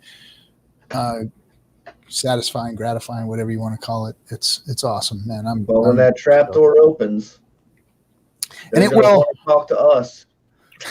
It will, and they will. They'll come. They'll come seeking knowledge, and we'll be there for them. I mean, that's what we've always said. we've been, pissed off at the haters and all that, and ate shit and barked at the moon for a long time here. But when it comes down to it, we really do want to just help all those people. Now, there were some nefarious characters that can go fuck themselves. But those were a few. There's a handful of them out there that were just angry, never will be anything but angry, and negative towards us and our community and Hex and Richard and all that. So, again, fuck them. We don't have to worry about them, but we do have to open arms for all the rest of the crypto people out there, because they just don't know. They just don't know the difference. They've never experienced anything different in the crypto space other than what they've been handed, and they've been handed a bunch of bullshit every time. I mean, the last time around it was the ICO. They shove that crap down our throats, and all the fake narratives, and the fucking Facebook, is going to, start a cryptocurrency and pump the shit out of it. And then rug pull the whole thing and fuck everybody over. And it was the CMEs and all that shit or whatever. And then now the same story with different names is all that they've done. Now it's, DeFi and this one and that one, rug pulling on everybody. I'm surprised before DeFi was a thing. I'm surprised that anybody wants to be part of crypto, after these last 4 or 5 years of experience in it. It's just been a shit show. It's been a predatory. It's wrecked a lot of people's lives. It's destroyed a space that should have been something good in the world. And Hex has finally taken that narrative and flipped it on its head and changed the whole thing. Said, okay, this is what a crypto was supposed to look like. This is the decentralized crypto that you've all been waiting for, and nobody really understands that yet, because only a small percentage of crypto people understand that, and a very, very small piece of the world understands it. And now there's going to be a whole bunch of people leaving the crypto space with their tails between their legs because they got fucked over by this swap and this food product and that food product. And they're going to badmouth. So we're getting a whole bunch of negative press that's going to go out there into the real world. Moms and dads and husbands and wives and daughters and sons and all of these grandparents and people are going to see what happened to their loved one that got wrecked in crypto. May have lost everything, they're going to see that, and it's going to turn whole families and groups of people against crypto in their mind. And the real good message is not going to get out. So most people are going to see that versus what we're doing here with Hex and what Richard has done. So that's the biggest problem. That's the biggest hurdle that we're going to have to get across. It's going to take us time, which for us is an opportunity that knows no limits. I mean, if you're a Hexican right now, if you're getting in the Pulse launch, you are this is a historical point in crypto right now. You are getting in at the Pulse launch, whatever level you're getting in at. And it's literally going to change the crypto space, and it's literally going to change the world eventually. You may have to sit around for 3, 4, 5 years and watch this thing develop and grow and expand into the real world and change the narrative that is now, like I just explained. And remember, that narrative just happened. Crypto hasn't dumped yet, which it's going to. I'm with Richard on this one, not because of Richard, but because of history and what I've seen and what I'm watching right now. Trapdoor's coming. It's about to, the bottom is about to fall out of it, and a bunch of people are going to get wrecked, and that narrative is going to spread out beyond crypto's boundaries. And that's the narrative that's going to be out there. Not what we've been doing, not what Hex has done, not the decorrelation of a crypto from the rest of the crypto space, not the advancement of a real chain, not the greatest financial product that ever touched the stage. That's not the narrative that's going to go out there. How I got wrecked in fucking, sushi swap and this swap and that swap and, whatever food product is really going to be the narrative out there. And so it's going to take us a while to get traction. It will, but it's going to take time. It's going to take time. Thank you for the $50, Cape Fagor super sticker. Hey, thanks for $50, man. And yeah, let us know what you want to say, if you want to say something next time. But thank you. We appreciate every donation. It's going to a worthy cause. That's faux show. They're realizing that the hex hate doesn't pay. But covering hex gets them more viewers than they would normally get, and more positive comments than they would normally get, and more engagement than they would normally get. And we've been telling them all along, say positive things about hex, and that's better for your business model. Plain and simple. I saw a Hexagon. You want likes, you want engagement, then shut your mouth. Check your opinion at the door and look at what's really happening in the world. I saw a Hexagon on Twitter. He posted, Hex is a Ponzi and a scam, and it's going to rug pull any day now. And he said, I just want engagement. I'm lonely. It was a Hexagon that did it, though. I forgot who it was, but That's great. Somebody put Did it you out. see my genie meme that I did today? No, I missed them. I took the genie from Aladdin and I put Richard's face on it. And I said, you ain't never had a friend like me. So anyway, yes, I'm delaying my gratification. Instead of a Porsche, I'm getting a Pacer. Instead of a Ferrari, I'm getting a Fiero. How many people remember the Ford Fiero? It was a Ford Fiero, right? Was it a Ford? I thought it was Or a Dodge when you first Plymouth. said it. Oh. Plymouth. It was Plymouth Fiero. I'm sorry. People actually made Ferraris out of them. Remember the Fiero Ferraris? They would take the Fiero and put a bunch of fiberglass on. They had kits that you could put on. Every car with those. Yeah. As a base. I like the old Bradley GTs that they did from Volkswagen Bugs. They did the Bradley GTs. You remember those? Oh, yeah. I've seen those. With the big grill on the front and everything. And yeah, my brother keeps saying to me, hey, there's one for sale. Hey, there's one for sale. I'm not buying a damn car. I don't need another damn car right now. Yeah, Pontiac Fiero. Yep, that's what it was. That's what it was. Yeah, it's Pontiac. So I did delay gratification for my Porsche, guys. So being in the Hex in the beginning, waiting after day one FOMO, not day one FOMOing. I know everybody has that as a badge of honor or whatever, but I have a badge of honor of I waited. I didn't day one FOMO. I waited too. I listened. and then after that, I have not spent any Hex for that's 2 years plus waiting for him to come out with it. So that was a couple years before that. So I'm due my Porsche next year. That's for sure.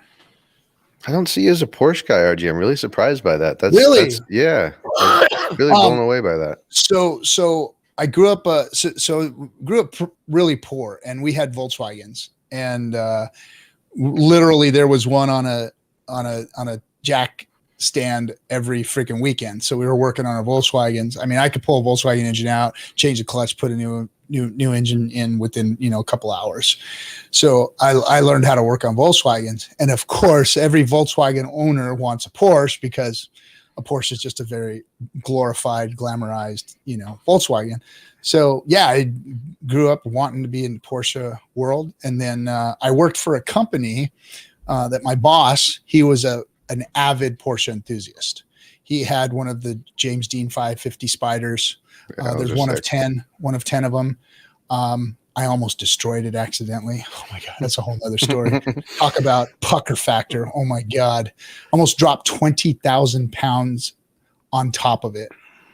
It was horrendous. But anyway, so he also had a Porsche that he purchased from Porsche. It was a 356 Spider, and it was a factory. So Porsche made these factory race cars, the Le Mans and all that stuff that they always raced in. Porsche was one of the big cars in the races. I'm sorry, not Le Mans. It was anyway. He bought this factory race car that was in a box, and it was from the 50s. And they brought it to the shop, and the mechanics put this thing together with plastic wrenches, and so that they wouldn't even scratch a nut or a bolt that was on this thing. So they built this car. It took them a year to build this car, and then it existed in an air-forced plastic bubble inside his museum. My boss had this big museum with all these Porsches and pieces of James Dean's car were in there and all kinds of stuff. And but this thing sat in a bubble for I worked there for 12 years, and it was in that bubble all those years. And then finally he sold the thing to a Porsche dealership I think it was either New Zealand or Australia. And now this Porsche, so you know the glass domes that they put the clocks in. So in the middle of their showroom, they put this Porsche on a stand, and it spins around on a stand, standing up inside this glass dome. And I think the guy paid like $3.5 million for that car. Wow. Yeah, it was some of the cars he had was amazing. So he held the Porsche 60-year anniversary at our yard there. So he was just a big, Jerry Seinfeld was over there all the time visiting him, because him and Jerry and Roy Disney were friends, because they're all Porsche enthusiasts. So I came to dig that, and he told me, hey, if you ever want to get, you don't want to get a real car, let me know, because he's on the list. He gets the newest, most rare Porsche every year. He has his name on the list, and he either gets to buy it or sell his position in line every single year. Based on whether he wants the car or not. So they've got some really cool programs. I think about utility. So like, and this is odd, right? So this is a transition for me. I'm thinking about work vehicles and pulling and towing and stuff. So I want a truck, and then it's like, wait a minute. Technically, I really don't have to pull stuff around. I don't really have to do anything. So now what do just I do? Your ass, buddy. Just your ass. So it's like, I'm just confused, because I have to change like my total thought process now on what do I even want? I mean, I don't really need a vehicle, because I don't travel far except for a couple times a year. Yeah. So it's like, is that even worth buying right now? It's like, so we're getting our Puerto Rico cars ready, and that's a whole different utility. So I'm going to get a Jeep Gladiator for Puerto Rico to ship out to Puerto Rico. I looked at those. I did look at those. You know what? I drove one when I was out there. When I drove by your house, I was in one, and we rented one when I was out there working, and I rented it. And I'm not a real favorite. I like a Jeep. They're fun to drive. They're cool. I like Jeeps, but for a daily driver, they're really annoying. They're just like, they beat the shit out of you. The rattle traps. They're just. I've got a Commander. I've got a Commander LT Limited, so it's a little bit of a ride. Well, the Gladiator is as far away from a Jeep as a Jeep can be that I've drove in. I really liked it. I thought it was still a Jeep. It still drove kind of like a Jeep, but it was more of a car or a regular truck than driving a Jeep. It was a good experience. So I'm going to get me a Gladiator. And then my wife wants the new Bronco. So we're going to get the Gladiator and the Bronco, awesome. Get them all fixed up. And I was looking at the Rebel and the Raptor. Wow, the Raptor's amazing. Raptors are nice. The Raptors are nice. And it's like, because I mean, it's not an expensive vehicle, right? A Raptor? Not in comparison to a Porsche or a Ferrari or right. a Lamborghini. No, my Porsche is going to stay here. It's going to stay here, locked up in the compound in Cali. But I'm not going to take it to Puerto Rico. I heard that the roads are not fair for cars like that. So I'm gonna leave that. Neither are they in Michigan. Lambo. So I'm gonna keep my Porsche here and take my Jeep and go off to Puerto Rico with that. So was that man that had all those cars, RG? Was he like close to you, like family? Do you look up to him, or did he just your boss he was happen to have that stuff? He was my boss, but he was also my mentor. When after our conversation you and I had, the when I was picking myself up off the streets and stuff, I was just walking down the street and I saw this yard, and it's had a sign like help wanted sign, like it was been up there forever. One of those kind of places, like, oh, these guys have some churn, right? So I walked in there, and this guy was on the phone, like behind this desk. There was all these girls working in the office, and he was behind the phone. He had a phone in this ear and a phone in this ear, and he was talking to customers and stuff. And I was like, hey, I'm here to check for a job, and he didn't even look at me. He goes, yeah, you got a pair of boots? And I was like, no, I can get some. He goes, show up here tomorrow at 5:00 with a pair of steel toe boots. And but the dude didn't even look at me. I had hair down the middle of my fucking back, I was living in a freaking, ex-con halfway house, and this guy just hired me off the streets, right? And so I get I get there the next morning and he's like taken back, like, what are you doing? You told me to bring some boots and you oh yeah. And then he put me in a warehouse and had me sweep the warehouse for like a week. I was in there 50,000 square foot warehouse. I'm in there with a fucking push broom, sleep.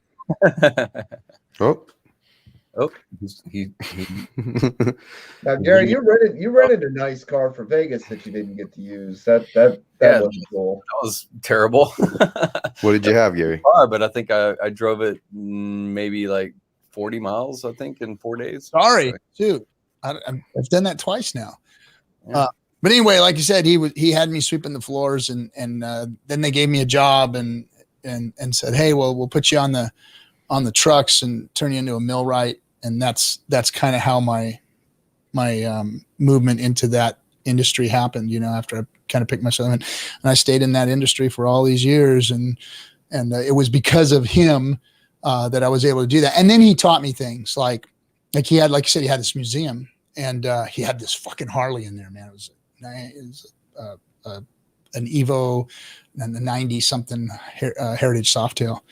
And man, I wanted a Harley bad at that point. Was it white and red? Super? No, it was the black and orange one. Oh, okay. It was a Heritage. And I'd like to get another motorcycle again, but now I got to stick around. Yeah, no, that's just, I was like, man, I was just thinking about that too. I was like, man, I'd like to build me I'd like to build me a nice bike right now, but no, I'm not going to do it. Then you don't want to take the risk because the other people on the road are crazy. And it's inevitable sooner or later. It's going to happen. I told my family, that's it. I'm putting the two wheels away, and that was it. No more racing, no more any of that stuff. So, but yeah, he sold me my first actual purchase I never was able to buy a car, own a car, or anything like that. So I bought this Harley off of him and made payments and paid it off over a couple of years. And then he taught me some, he was like a kind of like a financial, mentor to me. And, to this day I'm friends with him and just, he's one of the richest guys in Southern California out here, lives on Newport Beach on the island and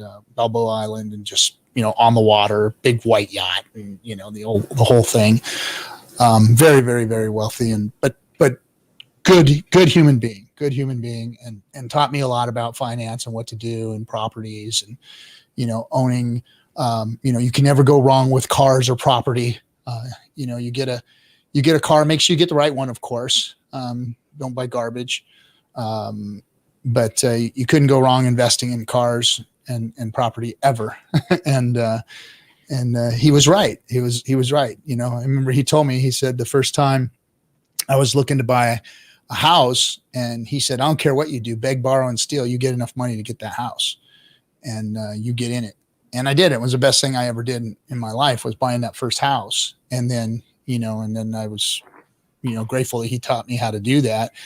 And then eventually I was able to buy my second house and, it was all just listening to a good mentor kind of teaching me the ropes and showing me how to, enter into because my pops didn't, he worked all his life and drank beer and sat on the couch and good man, don't get me wrong, but pops wasn't teaching me how to be financially independent or anything. He's like, yeah, what my dad's fucking advice was? He said, son, if you look down, if you're at work and you look down and your first name is on your shirt, you didn't fucking make it. All right. I always remembered that. And I wore my first name on my shirt for close to 30 years. So every time I look down, I remember what Pop said, he said, you look down, your first name's on your shirt, buddy. You didn't make it. Wow.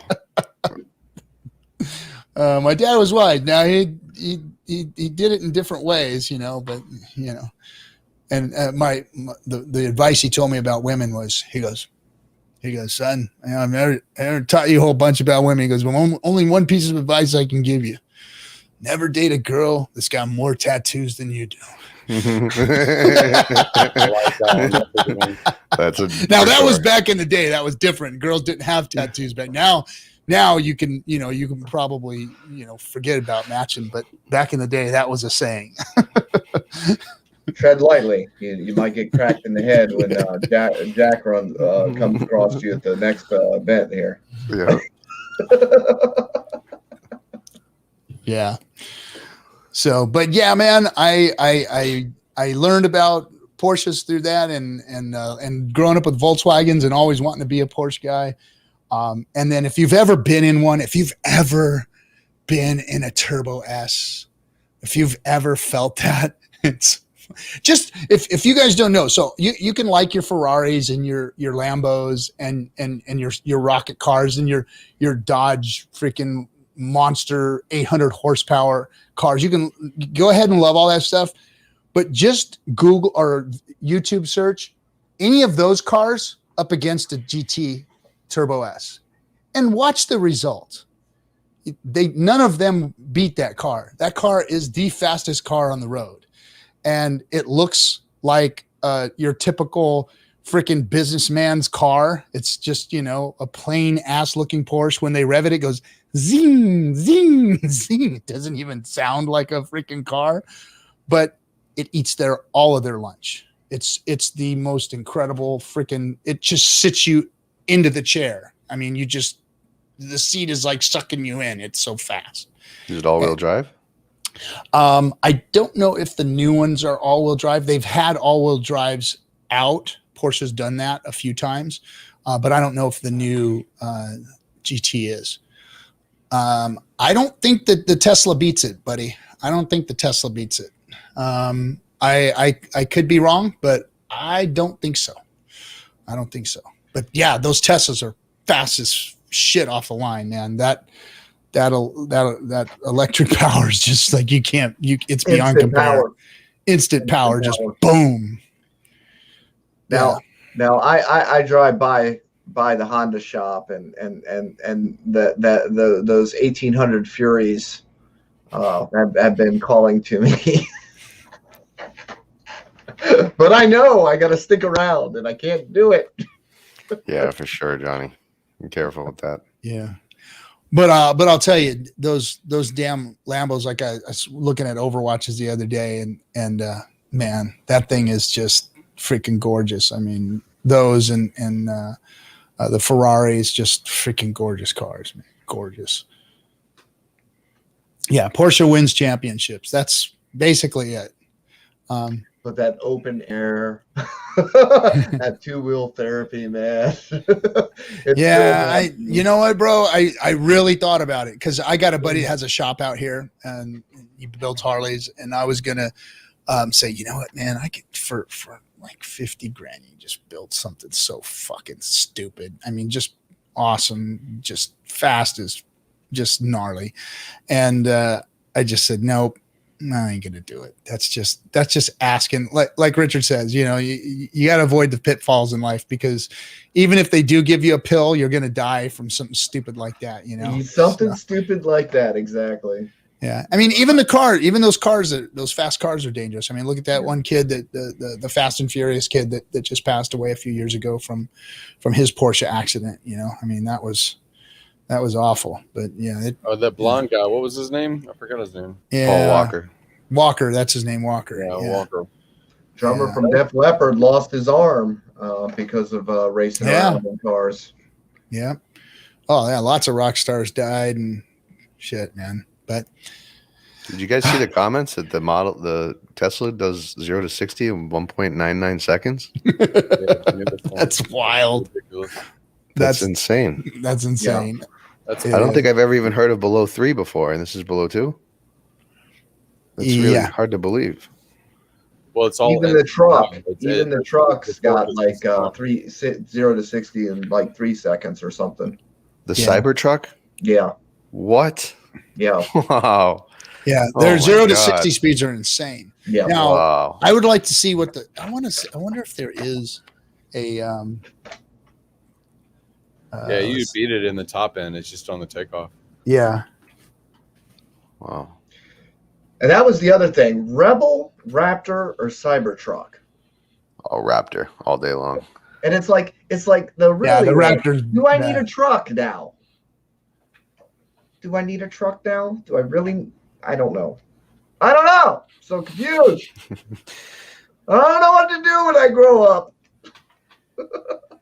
Well, it Shit. sounds like Gary's got to get a couple different cars for us to go use for a couple weeks out of the year, and we're all set. Gary's place. I got Right. a cool. I think I showed maybe on the stream the other day. If you guys saw it, it was a garage that had lifts inside of it. It was a four-car garage with lifts, so it had 8 cars interior and had some old Corvettes and. I didn't see it. Inside of it. That was yours, Gary, or you were at somebody else's? No, it was one in Miami that's for sale. Oh, okay, cool. I caught the videos that you're looking. I'm waiting to see the video of the one you decide on, because I can go shopping myself. I want to see what happens. Yeah, it's coming together. That's awesome. I am literally right now watching a drag race of a Tesla Model S and a Porsche Turbo S right now. Let's see it. Oh, hold on. Before I play it, I want to see it. Oh, exactly what we thought. Exactly what we thought. And I'm gonna play it. So fuck you guys. Watch this. All right, let's see here. Where's this? Let's share this. So hold on a second. So the Turbo S and where is it? There, Chrome tab. Share that. We can't. Boom. And let me pull this out so that I can view it and hang out. There we go. Okay. So slide that. Add it to the stream. Okay. So here we go. Drag times, ladies and gentlemen. The Turbo S versus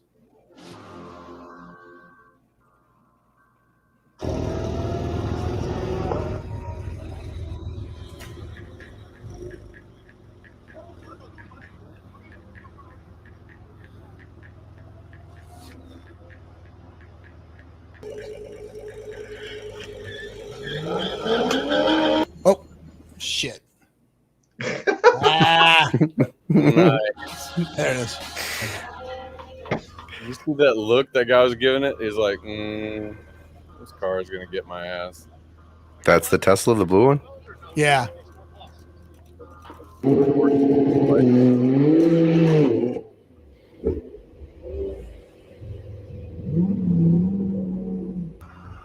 The freaking Tesla launch is just freaking gnarly. Look at that launch, man. Look at that launch. And that Turbo S is fast as fuck. Bye-bye. Bye-bye, Tesla. See ya. Oh, he's already braking. So the Tesla's faster in the quarter mile and then it gets beaten? No, that wasn't a. I mean, I'm sorry. No, it's faster on the takeoff. Yeah, that's what I'm sorry. It took the launch like nobody's freaking business. I mean, that thing was like that was three car lengths ahead before it even, before the Porsche even got its breath, took a breath. But how much does one of those cost? The Turbo S? Yeah. About 300,000. Oh my God. Oh, I thought it was. Wow. Oh my God. Yeah. They're not Grocery getter. They're not cheap. Children are great. Thanks for the $5 and the advice. It says, don't get the Gladiator. It's hideous. Get a Navigator. The Navigator has a truck slash off-roader looking. I've never seen it. I'll have to check it out. But like I said, I drove the Gladiator. I liked it. I liked the Gladiator. So the Navigator, I know the Lincoln Navigator. I don't know that there's a Jeep Navigator. There's something that has a truck bed in the back. It's a Jeep with the truck bed, right? Well, that's the Gladiator. Okay. The Gladiator has the truck bed in the back. Gladiator does. No, the GT3 is not as good as the Turbo S, man. The GT3, see, I want a sleeper. I want something that I can drive around town that nobody's going to know what I got underneath it. And that's what I like, is that classy look with just monster, The GT3 looks like a race car. I mean, it looks like a race car, which I like, but I really want the sleeper, man. I love that sleeper. And then I've got a Porsche shop that it's going to, and it's They can turn 600 horsepower into 1,200 horsepower. Oh, so yeah. So anyway. You can rent a lot of cars for $300,000 and For play with sure. whatever the hell you want for quite some time. You know, I don't really know about paying the luxury tax of it, or you know, Oof. I mean, I don't know. I mean, I might play with some cars. I just don't know what I'd want to keep. You know. Yeah, Marco says for $10. Thanks for the $10. That's the older Model S plane, I guess. It destroys during the drag race. They have to hit the brake real quick or be disqualified every time. Oh, okay. We'll see. I'll look for that video to come out, and then we'll see. You know. Anyway, What does he mean they have to hit the brake real quick? Is that a joke? Is he being funny? Be disqualified every time. I don't know. I don't know what he means. Being sarcastic, maybe. Maybe. The GT2 is more rare and value. Yeah, the GT2. I mean, like I said, I have to go really experience Porsche first because I have a contact that's going to get me involved in a whole different world of it, and I'm going to go down there and look. I mean, if you got some gains and you know it's a small percentage of your gains, then you should be able to go and do the things that you dream of. I'm 53 fucking years old. I am going to get a watch that I want. I'm going to get a car that I want. And then my family's going to get the rest of it. So sounds anyway. good, RJ. Like there's only a couple things that I really, really want, you know. He's only dedicated himself to Hex for the past year and a half. Yeah, you know, I mean, putting this motley crew of people together and provided content for absolutely free. Let the man have his damn watch and his Porsche. Yeah, I promise you guys, I'm taking care of my fatherly duties and my husbandly duties and taking care of my family. In fact, this weekend we're going shopping for a California residence for when we do come out here. We're going to start looking down the coast a little bit. That's where we want to move to from where we're at. That's an interesting point to make also. So again, many of us are further in life and we've, you know, accumulated assets that weren't as high performing as Hex. And so when you do see, you know, someone get a watch, you might not realize that they've sold real estate. They sold a different car. They let go of something that was underperforming by comparison to the Hex holding that they have.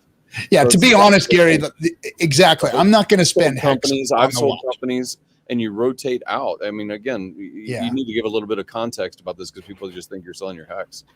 Yeah, I mean that's one thing. I'm not going to sell any Hex for my watch. You know, it's going to be, you know, it'll be other assets that I spend that money on. My Hex is too valuable to spend.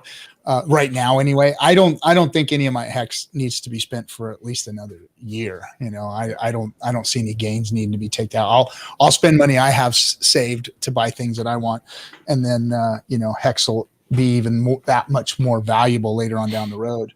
You know, Pulse is probably a minimum 2-year hold before it even starts to reach maturity. But a lot of people are thinking, oh, let's do the dumb bank thing. Okay, go ahead. Yeah, no, I think that it's going to be, you know, in a couple of years, you know, maybe living off of some Hex. And then after that, you know, well, I don't know, our Pulse bags might be so big that we're just holding positions in it just to stay into the ecosystem. And you might be living off of your staked Pulse, you know, your validator Pulse. Yeah, your delegated money. Your delegation money, yeah. So, I mean, but yeah, I mean, it's my turn. It's my turn. I'm watching everybody else making some serious gains. Once this Pulse launch is over, it's my turn. I am gonna finally treat myself to a couple of things. It is time. The trip over there is what sounds awesome. You know, that car is. If you love the brand, that's great. But doing a trip like that and having that experience, that's going to be really cool. I want to do like two trip. When I go out there, I want to spend a week. I want to spend the 2 days there at Porsche, and then I want to go and see Bugatti, see the Bugatti plant. That is like fucking, like they say it's like a space experience with how they build those Bugattis. You know, it's just I gotta see that rocket ship shop. I mean, they do some really cool work, and I think it's Volkswagen and Audi that owns that also. They own the Bugatti name or something like that. They're part of them. So, but I want to go see Bugatti and I want to see Porsche and do my middle, what do they call it? Your midlife crisis car buying experience, and I'm going to do it in style. Looking forward to seeing that first Bugatti in our community. That's a car that I don't see all the time. Yeah, yeah, man. I mean, those things are like $3.5 million. Wow, I didn't know that. Yeah, some of them are very, very high dollar. Very, very high dollar. Those cars are more jet plane and more jet technology than they are car technology. There's some really good documentaries out there on the Bugatti and how they make that thing and the R&D that went into it. I actually moved some equipment that made the brake shoes they made brake shoes for aircraft, for jets, and they made the brake shoes for that car also in this special shop. And it's aircraft material because they couldn't get that car to stop. It was so fast and moved so hard that literally they had to put a spoiler on it on the back that when you engage the brake, the spoiler pushes the air down onto the car to stop it. Yeah. On top of all the air dams and everything that open up and the spoiler, and then the brakes connect, just so that you could stop that damn thing when it's going, 250 plus miles an hour. The Iron Man, open flaps. Yeah. Pull it down. So yeah, that's another amazing car. I mean, that's way out of my comfort zone even if I had lots of money, I don't think I'd want to own a car like that just because I don't know. That's a whole different level of car buying. I'm going to be more like me and my daughter. My daughter likes Impalas. So, once I get all my Volkswagen collection here finished up, by the way, Gary, the Volkswagen you saw, that's in the shop now. So that's getting worked on.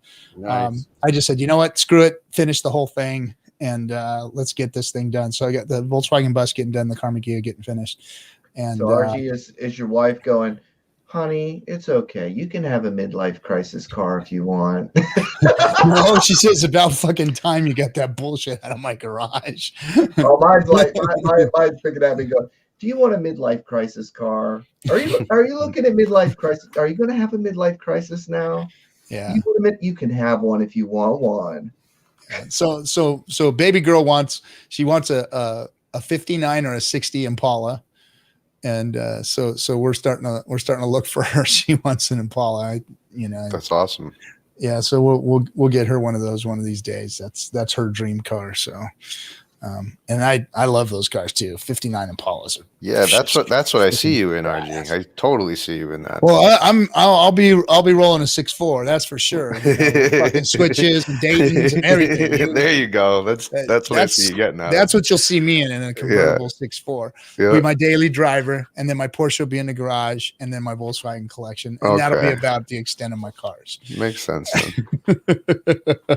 Yeah, that's my ride, dude. I will be in a 63 or a 64 lowrider. Awesome. On a daily basis. That's where you'll see RG cruising in Cali.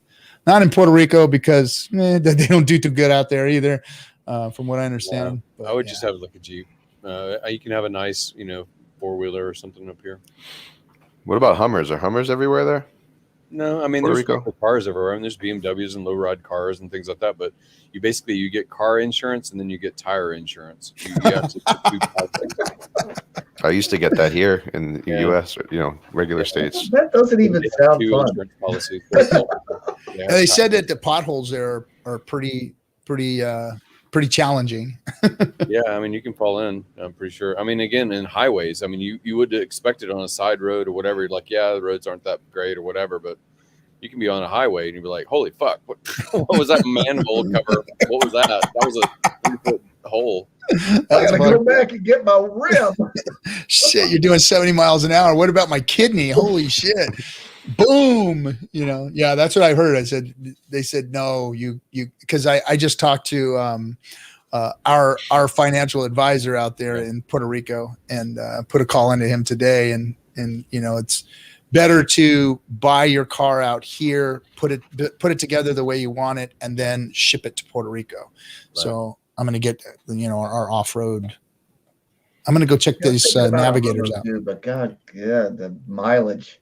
I never liked the Hummers the way they drove. I mean, because I drove them in the military too, so it was very anticlimactic to get into a freaking Hummer out on the regular streets. And so I don't know. I never liked the way they drove. There's such a big difference between the wide stance, Hummer, the military Hummer, and the residential. Yeah, they're different. They are different. People don't realize the military Humvees are like huge in comparison. It's like, oh no, they're same size. No, they're not. Yeah. So, but yeah, off-road stuff. Send it out there, and you can avoid the potholes with them. But yeah, life is getting exciting, guys, and I'm ready. Take me away, Hex. Take me away. This week has been really strange because I'm really busy at work and having to do a lot of work and trying to, pay attention to it while my sticker app is flashing next to me on the desk. It's been really, really hard. Really, really hard. I'm just going to freaking die myself out here. So I've got this big presentation to do on Thursday, and I put it all together, and I'm like, okay, I got all the formatting done. I got everything ready to go, all my charts and everything that I want to do, all the freaking Excel spreadsheets and all that. So everything's ready to go. And now I've got to put a PowerPoint together. I'm like, fuck. And I'm not really good at PowerPoints. I can do them. They're just cumbersome. They take a long fucking time, a lot of work. You're home working, you're at work working, you're just doing the stupid PowerPoint shit. So I picked up my phone and dropped all the shit on Fiverr and paid $25 to have somebody put it together. That's awesome. And went and had lunch. That's the guy says, I'll have you the first draft tomorrow. And I was like,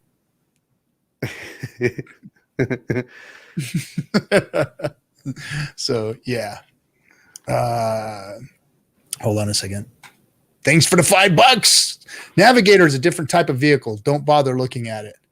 Oh, geez. Is it like the regular Navigator, like the freaking SUV, like a Escalade or whatever? Navigator.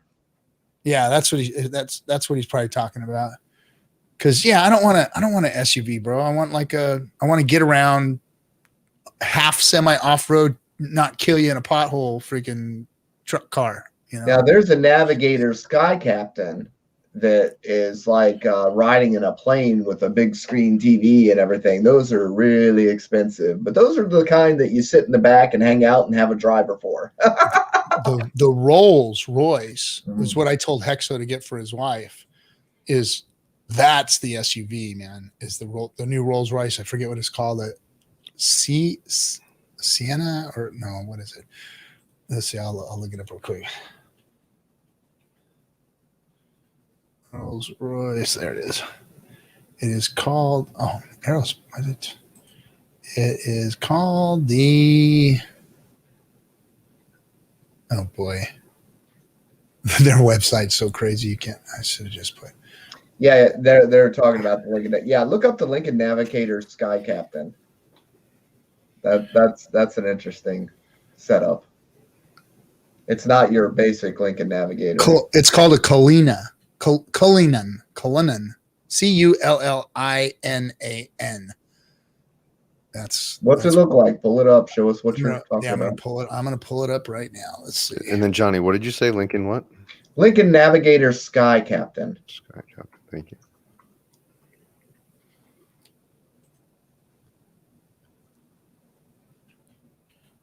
It's like a VIP transport. Oh, wow. Yeah, this is one I told Hexa to get for his wife. Oops, where's the picture? There it is. Where are we at? There we are. All right. Too many things open now. Too much stuff. Where is it? Your gain in your microphone doubled. My gain did? Yeah. Really? I don't know why I didn't. When you know open up the one second window. Oh, okay. Here, let's share this. And well, there it is right there. Yikes, that's ugly. You Nah, like that? Kind of what I was thinking. Nah, they've got that's not a good setup on it. Yeah, let's get him out of here. He got his card pulled. Did you pull up Yeah. Did you pull up the Sky Captain? Yeah. No, I haven't done that yet. Hold on a second here. That's okay. We don't need to spend time on it. We're not paid by Lincoln. The Sky Captain's nice. That's definitely nice. That was sweet. I was like, yeah, I could almost, yeah, but they ain't cheap either. No. I Mhm. think this one here is RG, are you talking about the Bentley truck maybe? Because that one's beautiful, the SUV, the Bentley SUV. You sure it's Rolls Royce? yeah, the Rolls is nice, but I think the Bentley's good too. But no, this one's the Cullinan is the one. I've seen some really nice setups. This one here, like you said, that one doesn't look too sweet. What was the other one? The Bentley has an SUV. Yeah, I don't know what it's called, but I remember somebody was checking it out online and I saw it, and then I saw it in person down in Florida. It's absolutely gorgeous in person. Yeah, it is. It is. Whoa, the inside. Bentley just does the insides right, man. My neighbor had a Bentley, and then he sold it for the new Rolls Royce 2-door 12-cylinder, whatever the hell that Phantom is, the 2-door Phantom, which was his dream car, and he got rid of his Bentley. But I liked his. I mean, don't get me wrong. This Rolls Royce is bad to the bone, but the Bentley was just fuck, man. They do the inside is so elegant, man. It's just so nice. I love that. Yeah. Oh, hey, it looks like Hex 19. Thanks for the $20. Great stream tonight. Porsche, Tesla, Hex, Pulse. Traveling to babysit great grandkids with wife and daughter this week. Good for you, man. I'm I don't know if that's is that your picture, Hex 19? Because you might just be the oldest Hexican out there. I think you might be, because you look like you are a man of history. That's for sure. I think he was with us in Vegas, RG. Was he not? We had let me see. I see the names. I can't see his picture on that thing. Yeah, I can't see either, but I remember the name. There's a name. But you know what? I think yes. I think I met him at the what was it? The Battlefield Vegas. I think I met him there. Yeah. He was there with his son, I think, right? Yeah, because I met him after that. Yep. Yes, I'm the oldest so far. Yeah, because we rode together with Chris. Yep. Now, because I can't see that picture, but I think I recognize. And I'm sorry, I just can't remember everybody's freaking YouTube names and shit. It's just I was busted on Papa Boner about something. I was giving him grief, and I said about he said something about being old. And I said, yeah, when that happened, dinosaurs still walk the earth, or whatever. And he goes, and people don't realize me and Johnny are about the same age. I'm gonna call that shit out right now. Yeah. Yeah, some of us people think I'm 50 years old all the time. I'm 39, so I get that a lot. He was just rode hard and put away wet, guys. That's all. That's all. Well, you have a gravitas about your presentation, about the way that you host and things like that. So we'll forgive you for being a whippersnapper. So Jay Mancini, yeah, this is something we don't talk about often, because we understand that, so that we've got 200 people here. So there's probably some new folks. If you don't know, the airdrop is going to duplicate all ERC20 tokens, including your Hex tokens that are liquid and your Hex tokens that are staked. So what Mancini is saying here, and thanks for the 555 there, buddy, is saying that, hey, your 5555 stakes are being duplicated too. So guess what? You are in the money, because you're making more Hex than everybody else with those 555 stakes. and they're duplicated. So now those things are going to be just like burr printers. You're going to have 2 of them. If you have multiple 555s out there, then you're going to have, even more on the other chain doing the same type of burr work. That's what's blowing my mind. Cause I don't know about you guys, but I do my daily, I take the T-shares for every day. It's one of my little things I do, and I add them up, and I love seeing how much hex I make every day. It's like, it brings joy to my life seeing how much hex I make every day. And lately it has been a beautiful thing. And that 9+ hex day was a thing of glory. I mean, that was like, wow. Wow. Filling out their hex and losing their T-shares and pulling themselves out of the pool. That nine hex a day might be a consistent kind of sort of thing. And you know what? Here's something to FOMO into. Here's some, and this is hex advice. This is deep rooted hex advice. Before this pulse snapshot is taken, it would behoove of you, because today the share price is less than it's ever going to be, because tomorrow it's going to be more. Every day the share price is getting more and more for you hex holders that are holding liquid hex. It's going to cost you more hex tomorrow to get those shares. So guess what? You should be FOMOing into some 5555s right now, because they're going to get duplicated and do double the work for you. You're literally going to get all of those shares duplicated over onto another chain and pushed out for 15 years automatically, because you have them on the ETH chain already. So that should be making new investors to hex. I mean, everybody actually should be FOMOing into 5555 stakes right now. It's interesting to hear people that have been waiting for Pulse Hex to come out so that they can start their stakes. And it's like, why would you do that when you could like literally start them before it starts? You never wait to start a stake. If you're got a plan to make stakes, you do that right now. Yeah. Right now. You don't wait for stakes. I did that the first month or two. So I got my first AA batch of hex, and I said, okay, well, I'm going to sit back here and wait and see what's going on before, figure all this out. And then a couple of weeks later, I started seeing, I was going in there and like, okay, well, I want to do this, I want to do that. And I was writing it all down, how I wanted to set up my stakes, right? And I was going in, and then I went in one day, like a few days later from the first time I went in and measured the stakes, and I was like, I fucking got less shares this time. Wait a minute. And then I realized at that point, oh shit, this is what he was talking about. Shit. Boom. I just started throwing stakes in there. And that's when I started making, as many stakes as I could. And then I started, creating a staking ladder and getting a bunch of emergency unstake. And then he had to set them all. Then I had to emergency unstake because I FOMO'd into staking. And I was like, oh my gosh, I didn't get the stakes out as far as I wanted them to. Because actually that first FOMO stake was like a monster stake that I threw like right after big payday type of thing, So I was like, yeah, I'm cashing out this motherfucker, dumping on your head. Yeah. I'm doing what everybody in crypto taught me how to do, Yep. And then time went on. 6 months later, I was like, I woke up in a fucking cold sweat in the middle of the night going, I fucked up. Really, really fucked up. Literally, I did. I woke up in the middle of the night going, because I mean, come on, we weren't sleeping. It was COVID was just starting. We were all at home all the time. Our computers were like, our laptops were open in our beds next to us, listening to Richard talk, we were doing all that shit. And I woke up in the middle of the night one time and I was like, I'm fucked. I got emergency end stake that shit.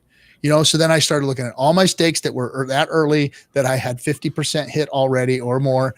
And I yanked all them bitches out, and I couldn't wait for some of them to hit 50%. I couldn't, it wasn't coming fast enough for me. Literally, like my last stake that I emergency end staked was like a week or two before big payday, because it was still out into this year sometime. And everything that I unstaked this year was it was a beautiful thing, because all I did was I increased my share bag by so much by doing all that and pushing it all out, that I really didn't lose anything on the interest that I had gained over that year of staking them. So it was moment, but And you got lucky because you didn't wait until after big payday to unstake them and get screwed because of the big payday bonus being in there, screwing up the whole 50% thing. yeah. So- and at some point, the big payday bonuses might even be dwarfed by your interest. Oh, yeah. On like 5-year stakes and all that kind of stuff, 5-7-year stakes, 10-year stakes, even 15-year stakes. There might be a big payday that's, I mean, come on, look, a lot of our stakes are already, 50%. Your yearly payout already can outdo the big payday. Yeah. At 40% beats 30%, right? Yeah. So you're literally getting that per year that you're Mhm. staked. So it does outdo big payday every single year if you're staked for the longer stakes. Yeah. So you do lose that though. You do lose that. I wasn't quite 100% sure if you lost it because I knew it was aggregated in, but I think the big, now that I understand it, the big payday is not aggregated with your interest payments, and that the big payday will come completely out, and that you will just lose partial interest payments, based upon how much interest you've gained over the 50% mark of your time served.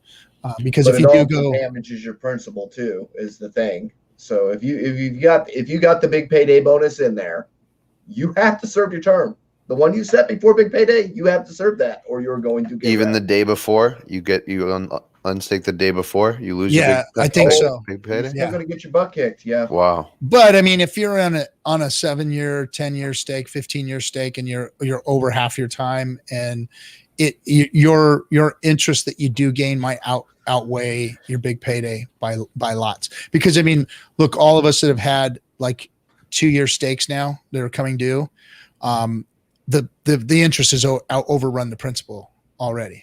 I mean, you're after a year, like Johnny said, you're over 40%, and you're just gaining like exponentially, as the years start ticking by. Those stakes are moving quick now. They're starting to like, this is going to get really, really interesting on those OG freaking Genesis share stakes that are 15-year stakes, that we start to see them start to move after year 7, 8, 9. And it's going to be like, holy shit, man.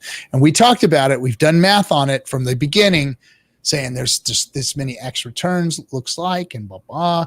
Well, that momentum is starting to prove itself correct. Yes, it's going to be slow the first year or two, but as time goes on, man, it's just going to start just zooming. And then you guys are talking about, and now I understand. Another thing that I didn't understand was how the actual payout per T share is going up, and how that's ratcheting up, and how that's going to ratchet up into the future. Your Twitter explanation of that was key, man. That was like, now I can understand that, and wow, what's going to happen year 5 after year 5, after this is, really taking hold. Since the inflation is deferred, that's the big thing. That's the big mystery, right? Yes. The inflation is being deferred, and all the good accounting stuff that has been removed, that hasn't been accounted for yet either. So we're getting the 3.69% per year is compounding. So you get 3.69% times the supply, and then the 3.69% on top of that, and then the 3.69% on top of that. So it keeps compounding like that as the coins are minted. So yeah, there is a baseline progression that people don't realize that's there, that the payout per day per T share is going to be increasing over time. And then the fact that because there is more of a supply, the percentage of what is staked is no longer that 10%. If it were to stay constant, the supply would then be bigger, right? The total supply would be bigger. So that 10% would be a smaller percentage of the total mass. And then there's a small deflationary aspect too, with the emergency end stake penalties and whatnot. There's a little bit of a deflationary, because some of that inflation is going into the OA. That's true. Yeah. So, I mean, it's still part of the inflation, but it's almost can be considered deflationary by going into the OA.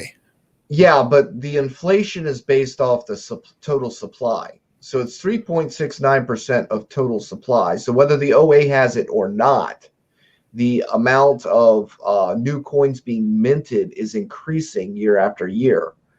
So that's the part. As long as you understand that the supply is increasing year after year and it's compounding. Yeah, but some of that supply can be, like I said, deferred into the OA because it is part of the increasing supply. It is part of the inflation, but it's disappearing. Well, it's not available hacks. But only inflation goes to the staker class, right? It counts No, not of an emergency end stake. If you emergency end stake that inflation and it goes out as a penalty, it's going to the OA. Yes, but it's new coins in existence. Some of it goes to us, but 50% of it goes to the OA. Yeah, but it's being divided. In existence. It is new coins in existence, but technically they're being removed from the circulating supply. So it's kind of deflationary, but you can't really measure it as deflation. They go back to the mine. They go back to Fort Knox. Mm-hmm.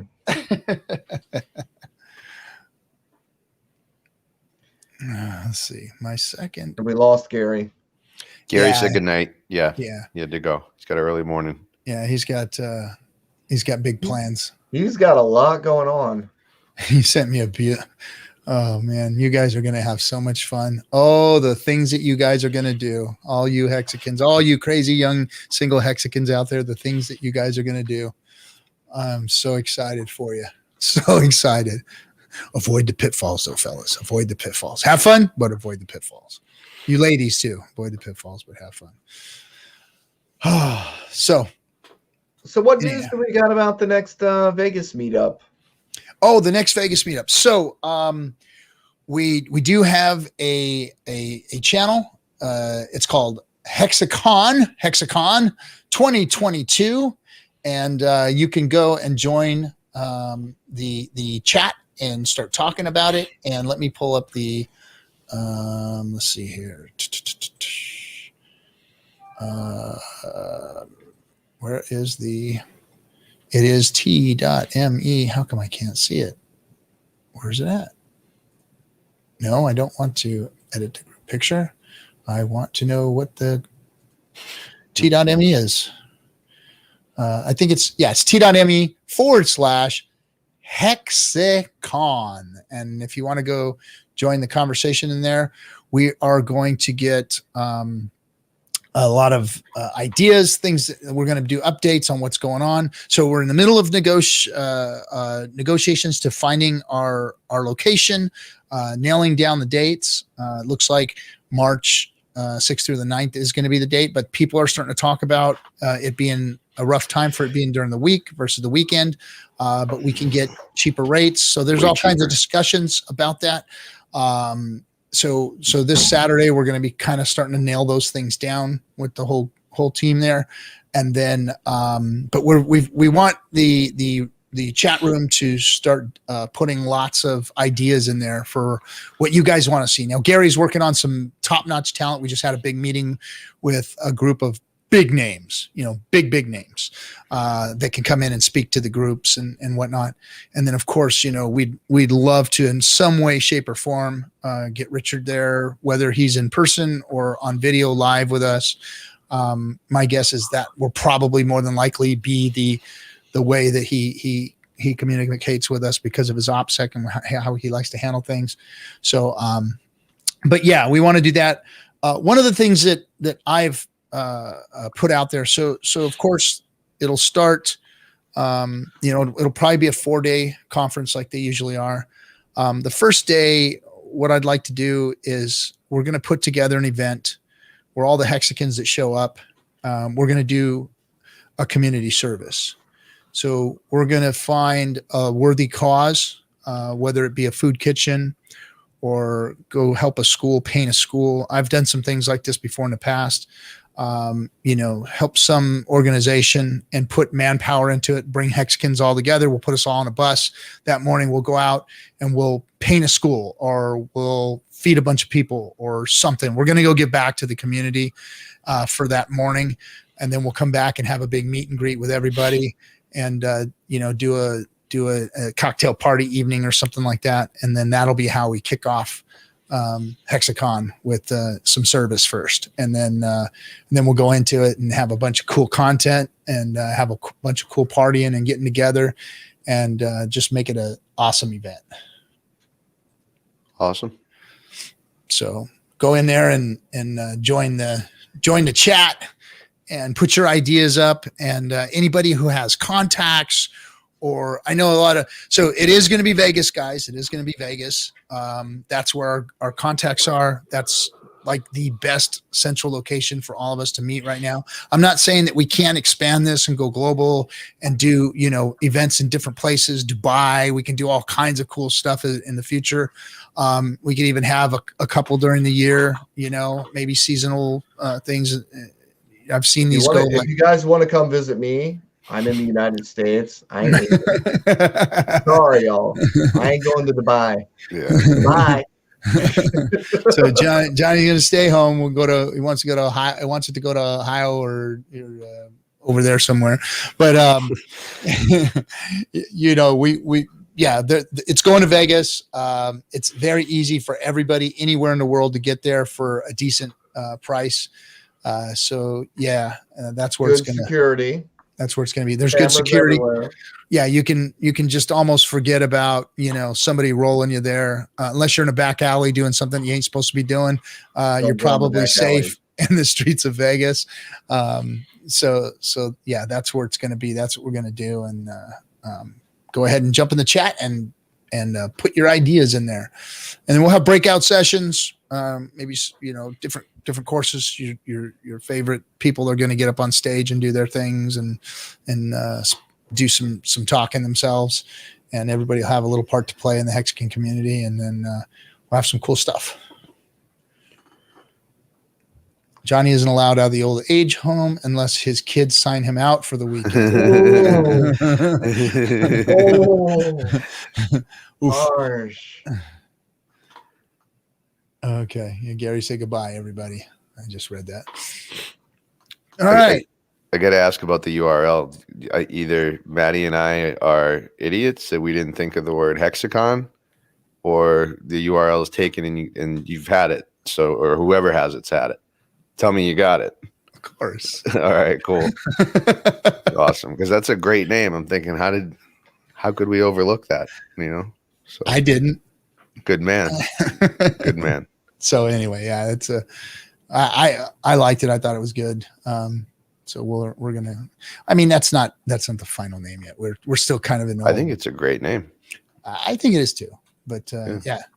So for the old age jokes, Johnny still skateboards and can do forward handsprings. You triggered Johnny. You triggered him. No wish. But anyway, so yeah, it's going to be fun to meet with everybody again. This is going to be a whirlwind of a year after this Pulse thing is over with. I don't know when we'll actually see the snapshot and Pulse launch. Probably somewhere within 60 days, I would assume, somewhere around there. After the sacrifice phase, I think we would do. Be safe to say maybe 60 to 90 days. But it just might be 4 more days after that, right? 4 more days. I know it was like, remember, like Pulse was, we were waiting for it. When's it going to go? And now here it is. It's like, we're in the middle of it. It could have went 30 more days, man. Why didn't you wait? Wait. No, do over.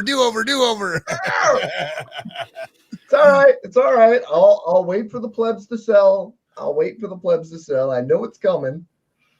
Yeah. So Hex Monkey, I'm thinking we're going to be more like 3,500 people, 2,000 to 35. I think 2,500 to 3,500 people. I think you're aiming low. It could be. Trying to be conservative. We've got 2 hotels in mind. So we're looking at actually there being so one of the plans is we've got a really, really posh kind of artisan hotel that we're going to create a VIP package for. so that if you want to, come to the convention and you want to spend a little more money and have the VIP kind of treatment, we're going to rent out a whole hotel for that. We have a whole hotel in mind for the VIP hotel, where you'll just get, you're gonna get what you pay for, type of thing, and then but then we're gonna have another hotel where it'll be more affordable for those Hexicans who aren't, sitting on crazy bags or whatever, and but you'll still have the same experience as everybody else. You'll have a place to be, and you'll actually be at the convention center itself, so you'll be right there. So the VIPs will actually have a limo transport that'll transport them back and forth to the convention. So that's what we're looking at right now. But so we can be liquored up and not have to drive. Yeah, but the VIP is going to be like, you're going to get perks. It's going to be, we've got some really cool ideas. There's going to be some freaking perks there. I mean, it's awesome. going to be, you're going to get taken care of for sure. I just want to throw this out there. If anybody stayed in my room in Las Vegas last time, then I'm looking forward to you reciprocating this time coming up with with the VIP going on. So that sounds good, RG. You put some people up on your floor. I had a couple crashers here and there, so I wouldn't have had it any other way though. It made the whole trip. It was awesome. I keep getting notices from places in Vegas that are sending me free rooms. So all I got to do is call up and I got to play. Ooh, Johnny, why is that? Do you gamble that much? No. Yes. The dump is still on, guys. The dump is still on, getting closer and closer to that 10-cent mark. Whew. Look at that. Yes, look at that. We're at 11.7 right now. Well, I got my limit order at 5.5 cents. So let's get it You're down. not going to get it at 5.5 cents. Yeah, that's a you need to be higher than 7 cents. You dreaming, man. It will never fill. 5 cents. Because there's already like stacks between 5 cents and 4 cents. There's like way more money than any of us have. Okay, hold on a second. Let me address this. Let me address this to Rock for a second. Rock, no, there's not going to be any velvet rope treatment at the convention and all that. But if you want to pay for better accommodations and you have that kind of money, that's going to be available. There'll be a available package, but there's going to be a convention package for everybody. Everybody's going to have the same treatment. There's not going to be any velvet ropes and front row seats and bullshit like that. You won't see that. It'll just be accommodations is all. There's going to be some cool accommodations for people who basically pay for it. That's all. That's the Vegas experience. That's kind of the experience when you go to an event. Everybody has the same opportunity to participate in the event that they pay for. But if you do pay for amenities, then you get that also. That's just the way it is. This is not a separation at all. This is just giving, people what they want. That's all. I pretty much think, they said 10 cents is psychological level. Yeah, it is. And I think pretty much anybody in this viewing right now thinks that under 10 cents is a deal. So I don't expect anything under 10 cents to probably last very long. I agree. I think I'm looking for a double pump fake. I'm looking for the price to drive down to Double 7. pump fake. Double pump fake. And then even more, but down below, capitalizing on somebody else to making a big move. We ain't going below 5 cents. No, 5.5. There's though. not enough hex to sell. I wonder who's selling right now. I wonder what it is. I mean, because look, like none of us plebs that are sitting here with our bags are selling right now. This is like somebody is selling the price down right now. Let's just be honest here. This isn't like, oh my God, I'm gonna sell my hex now. It just doesn't. No, this is someone trying to push you down, panic you out of your position, and push you into their buy orders. Yeah. So, like I said, they'll push you into their buy orders, and they've already got those 5 cent buy orders set, right? So they can panic people out to sell at 5 cents. Boy, you're gonna feel really stupid when that price goes back up. No way. I mean, this isn't even a good pump fake. I mean, this is like, really. Really? We got in before 5 cents. We ain't sweating it. Yeah, this is not. Keep dreaming. You think we're going to give it away? No. Right. Yeah. Well, you know what I saw or talked to a lot of people outside our Hex community that are very interested in all of a sudden Richard Hart and Pulse, not because they want to be here long term, but because of this exciting opportunity to make money fast. Yeah. So there's a lot of big money coming in for just that. Yeah. So I like this volatility to scare the living shit, crap out of those guys. But they don't know what they're playing with. They're thinking they can play old games on the new board here, and it doesn't work, right? They're just selling against themselves, and eventually they get exhausted or bought up. I find it funny that the crypto space is so nearsighted, that professionals in this space are so nearsighted and have no vision and have no real time horizon. I mean, fucking Bitcoin, the whole crypto space is only 11 years old. Mm-hmm. I mean, are you kidding me? I've got, assets that I've forgotten about that have been sitting there that I should have moved that are over 11 years old. I mean, this is nothing in the space of time. 2 years for Hex. And we're acting like we have diamond hands at 2 fucking years on an asset that is moving like it's moving. I mean, it's the time frames in crypto are just ridiculous. Like 5 years isn't even the start of a real CD.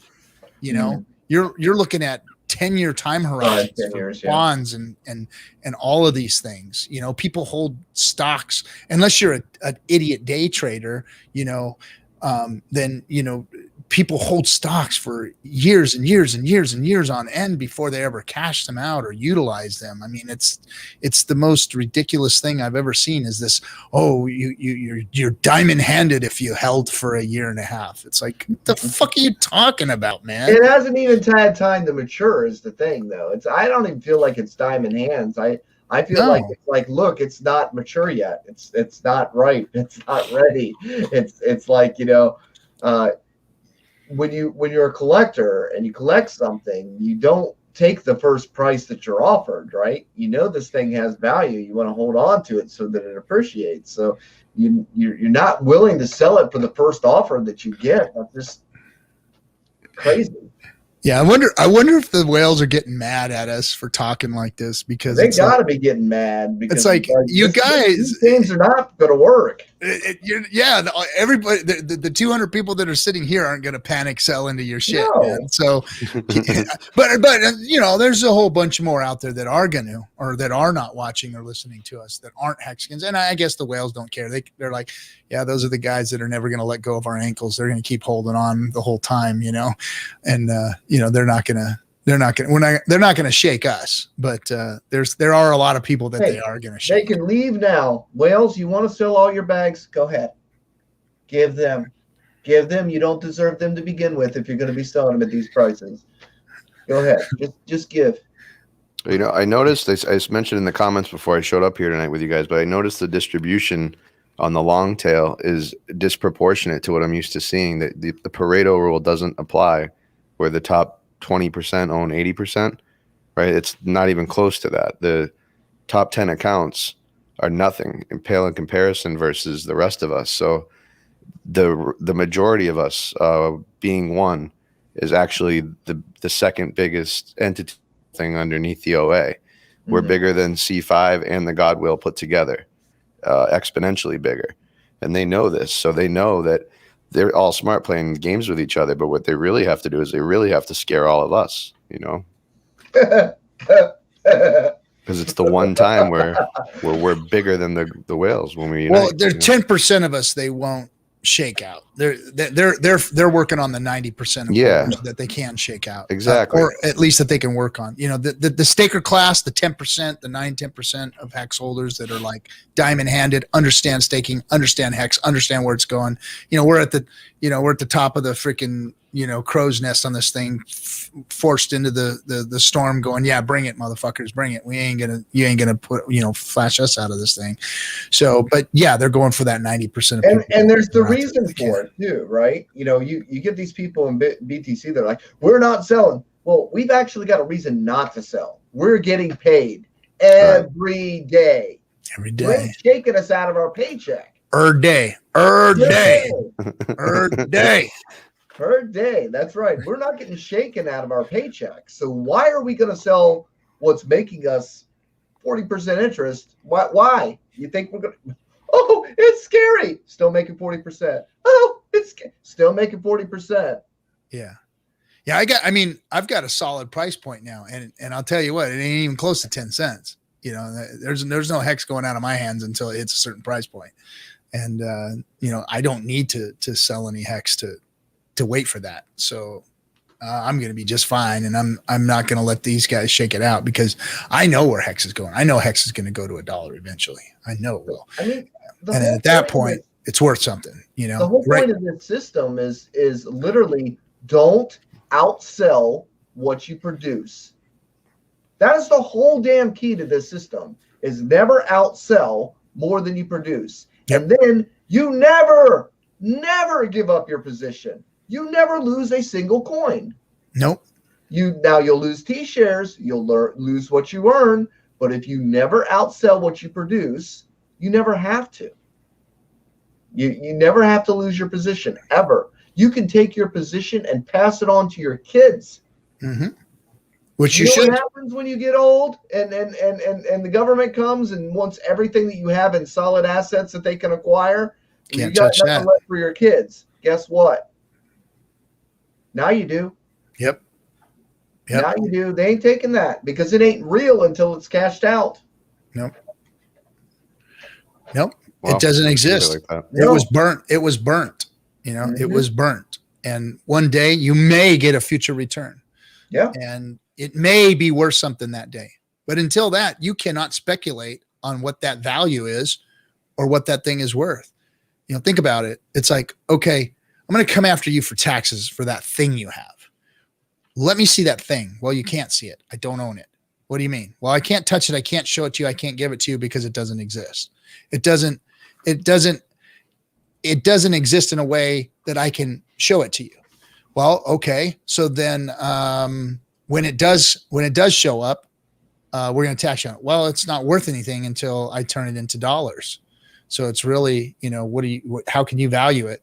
If I hold on to it, you can't tax me on it, really. I mean, how can you pull it from me? How can you ask me for it? How can you try and make me do something with it when I can't see it, touch it, feel it, value it, whatever? Just because there's a market price on it, just like a stock. I'm not selling that stock. It's just sitting there, doing nothing. So until you realize the value, and now you can set yourself up tax-wise to receive the hex that you need to survive, live, do whatever, by creating your tax, burden or your tax shelter based around your income. I'm going to donate this. I'm going to create this business. I'm going to do that, and pay my taxes, and do it that way versus I'm going to take everything I got and put it on the table, and you guys tax me for it or something. It's really not. It seems like the best pump of mental that I've heard of yet, RG, and I've never heard anybody discuss it before. It's like how real wealthy families are going to. Why would you get into hex? Well, for that, I mean, why would you not? Yeah, because it's a way to pass it on, just like you just said.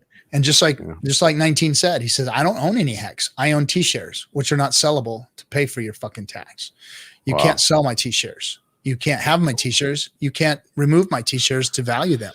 I can't take them, turn them into cash, pay you, and then put them back. That doesn't work that way. They're invisible shares, and they're actually just a function is what they are, because they're just gaining, the inflation of the system, which is really valueless until it's cashed out and sold on the market, because the market is the market price. It's really that's why crypto is so hard to, especially hex. I mean, hex is a beautiful instrument. It really is. And I don't think that we've figured out everything as far as shelter wise, what hex can do for you. That's, the main reason why I want to relocate and put myself in a better position to realize gains later on in life. And of course, it's perfect retirement for me. So it makes complete sense, but it also puts you in a position where, you can maximize your tax benefits.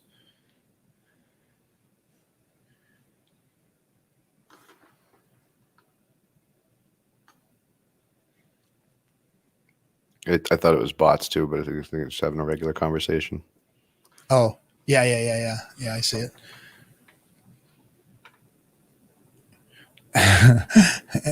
What is it? Hex's number 3 scam by market cap after BTC and ETH.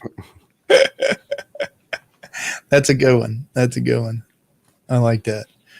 Number 3 scam by market cap. Let's see.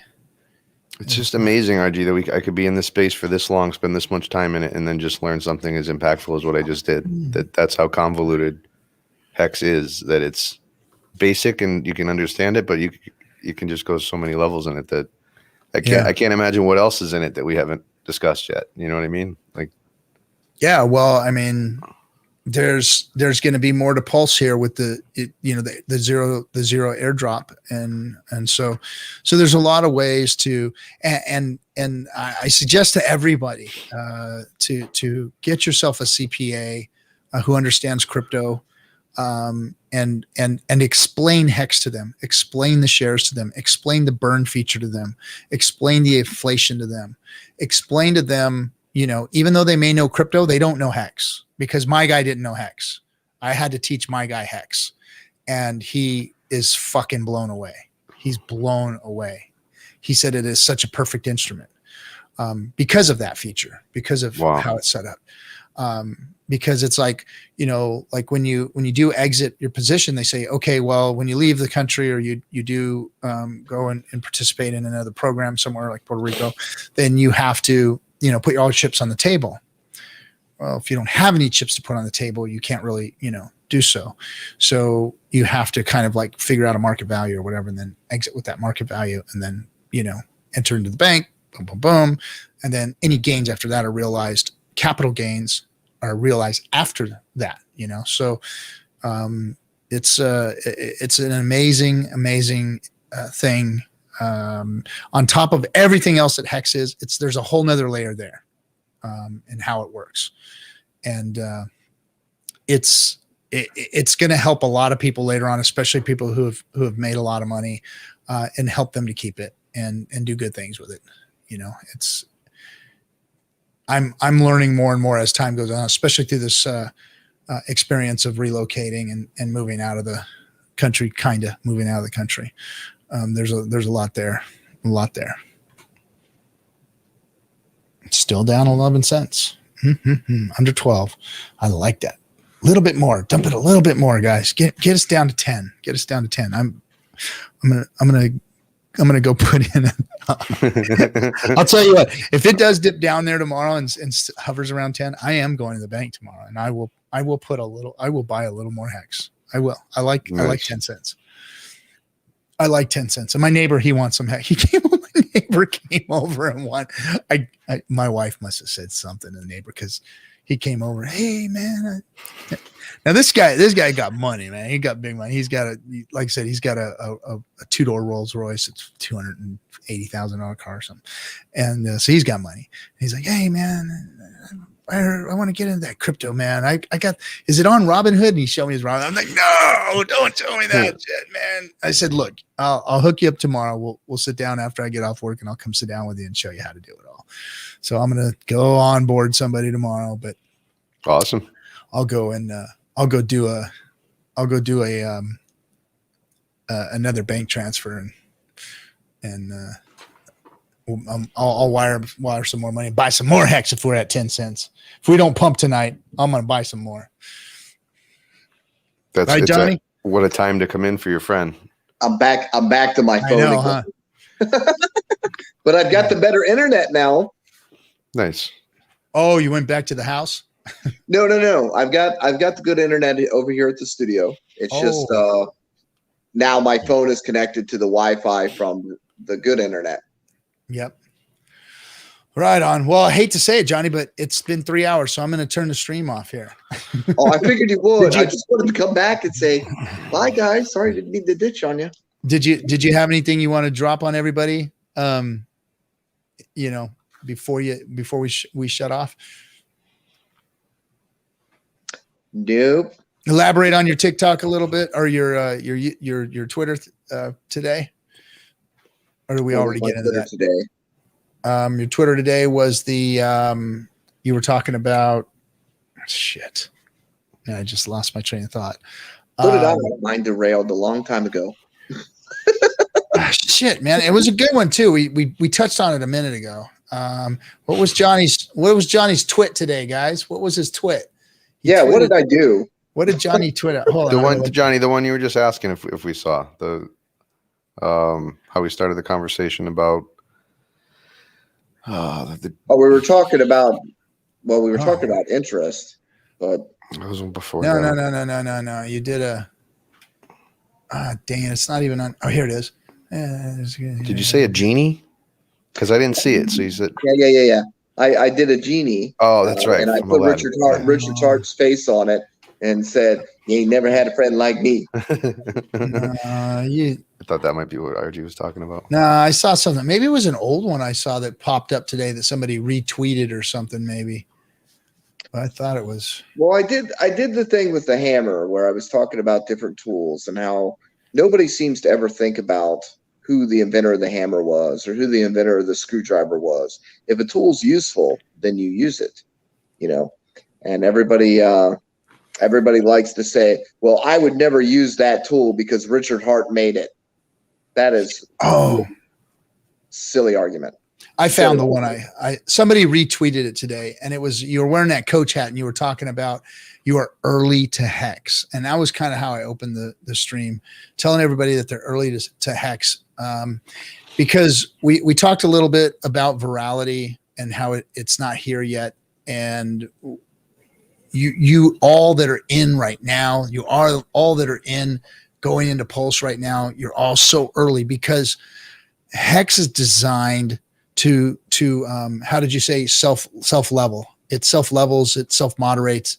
It's a system that's built to do what it does. When Richard says it's built to go up and to the right, it really is built to go up and to the right. Because you can program money today, because you can program a monetary system and make it immutable and throw it out there and nobody else can fuck with it, change it, do anything with it. You can program that into it. You can program the pump into it, and it is programmed into it. It self levels. It does the right thing all the time. You cannot beat it. You can't outfake the truth engine, no matter how much I want to, and I want you all to. You can't beat the truth engine. Johnny's right. You're going to bang your head up against the wall if you're trying to do something to beat hex. You can't beat it. You have to play with it, and you will win by playing the game with hex, because hex. And it doesn't really matter where you enter, because at whatever level you enter, you're still earning the percentage rate, right? On the money that you put in, you're kind of earning the percentage rate. The price going up and down is really what has to, if hex has to lose 40% in a year, it has to go drop 40% and stay there in order for you to lose in hex. You can't really lose because it doesn't stay down. It's like the beach ball that you try to hold underwater. You cannot keep it down. So every other cryptocurrency is solely based on price, as where hex, because it is a producing asset, you're always making money on it. You only lose when you choose to take a lesser price than what it's valued at. Mm-hmm. And it's brilliant. It is directional for that reason. And it's got the design that nothing else has. Everything else is solely dependent on price. And you have to get out of that brain wave where you think price is everything, because it's not in a producing asset. It's like, why would you sell a diamond mine when you're able to keep going to the mine and pulling diamonds out? It doesn't make sense to sell the whole mine. And it doesn't matter what level you're getting into.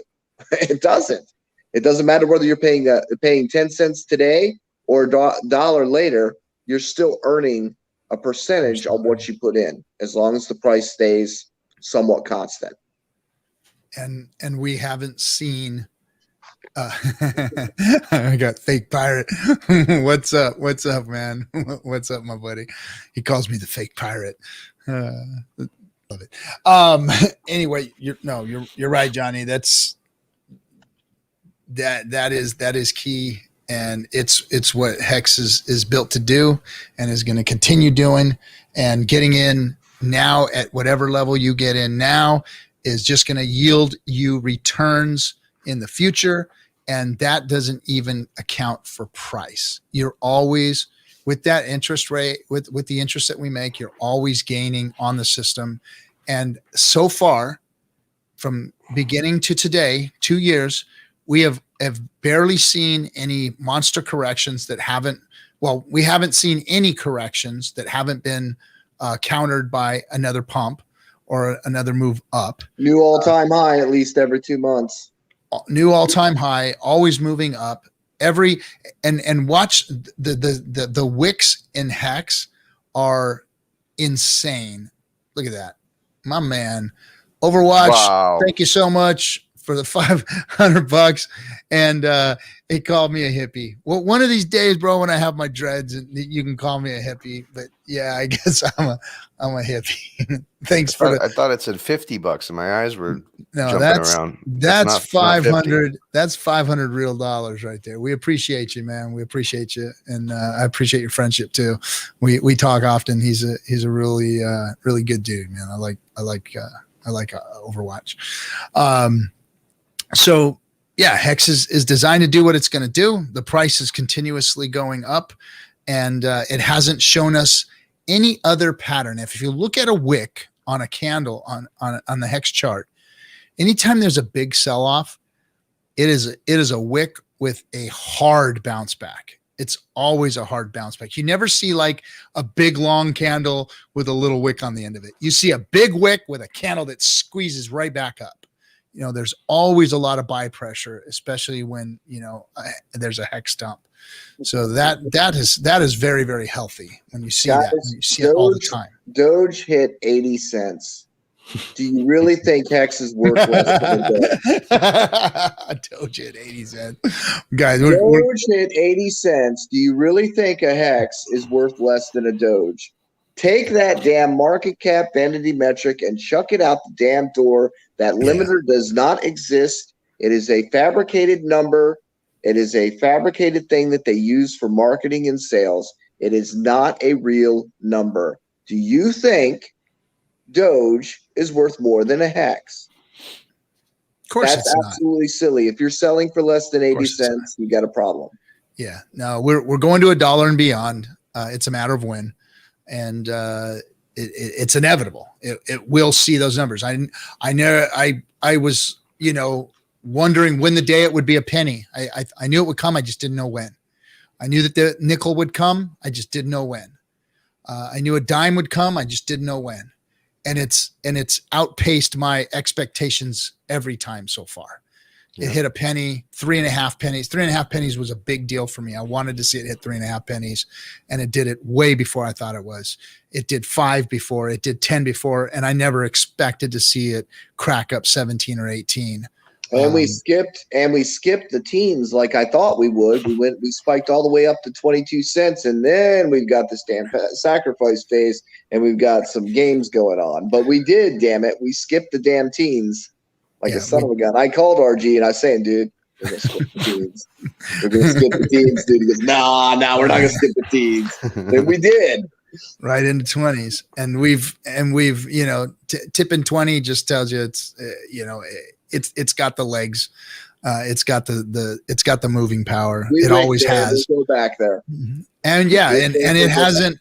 Every time it's tested an all-time high, it's gone back and beyond it, and that just puts us into the $1, $2, and then that's, you know, we haven't even hit virality yet, guys. Virality's coming, and that's, you guys haven't seen what a South Korean pump can do. I don't know if some of you guys have been around and seen what a South Korean pump can do, but you get a South Korean pump going on, and you can 4x in days. I mean, just boom, boom, boom, boom, boom. I mean, those people, when they FOMO into their crypto, they FOMO into their crypto, man. I'm telling you, South Korean pump will just drive a coin like crazy. So there's a lot of things. There's a lot of things on the road ahead of us that we haven't seen yet that are coming, and we're gonna go to $1 and beyond. Hexo's $2.01. We're gonna see it. We're gonna see it, and I think sooner than we believe, to be honest. the final thought here is the fact that one of the other videos you might have liked is how I was talking about when you're going from a penny to 2 pennies, that's 100% move. Okay, we hit 10 cents. 1 penny is only a 10% move.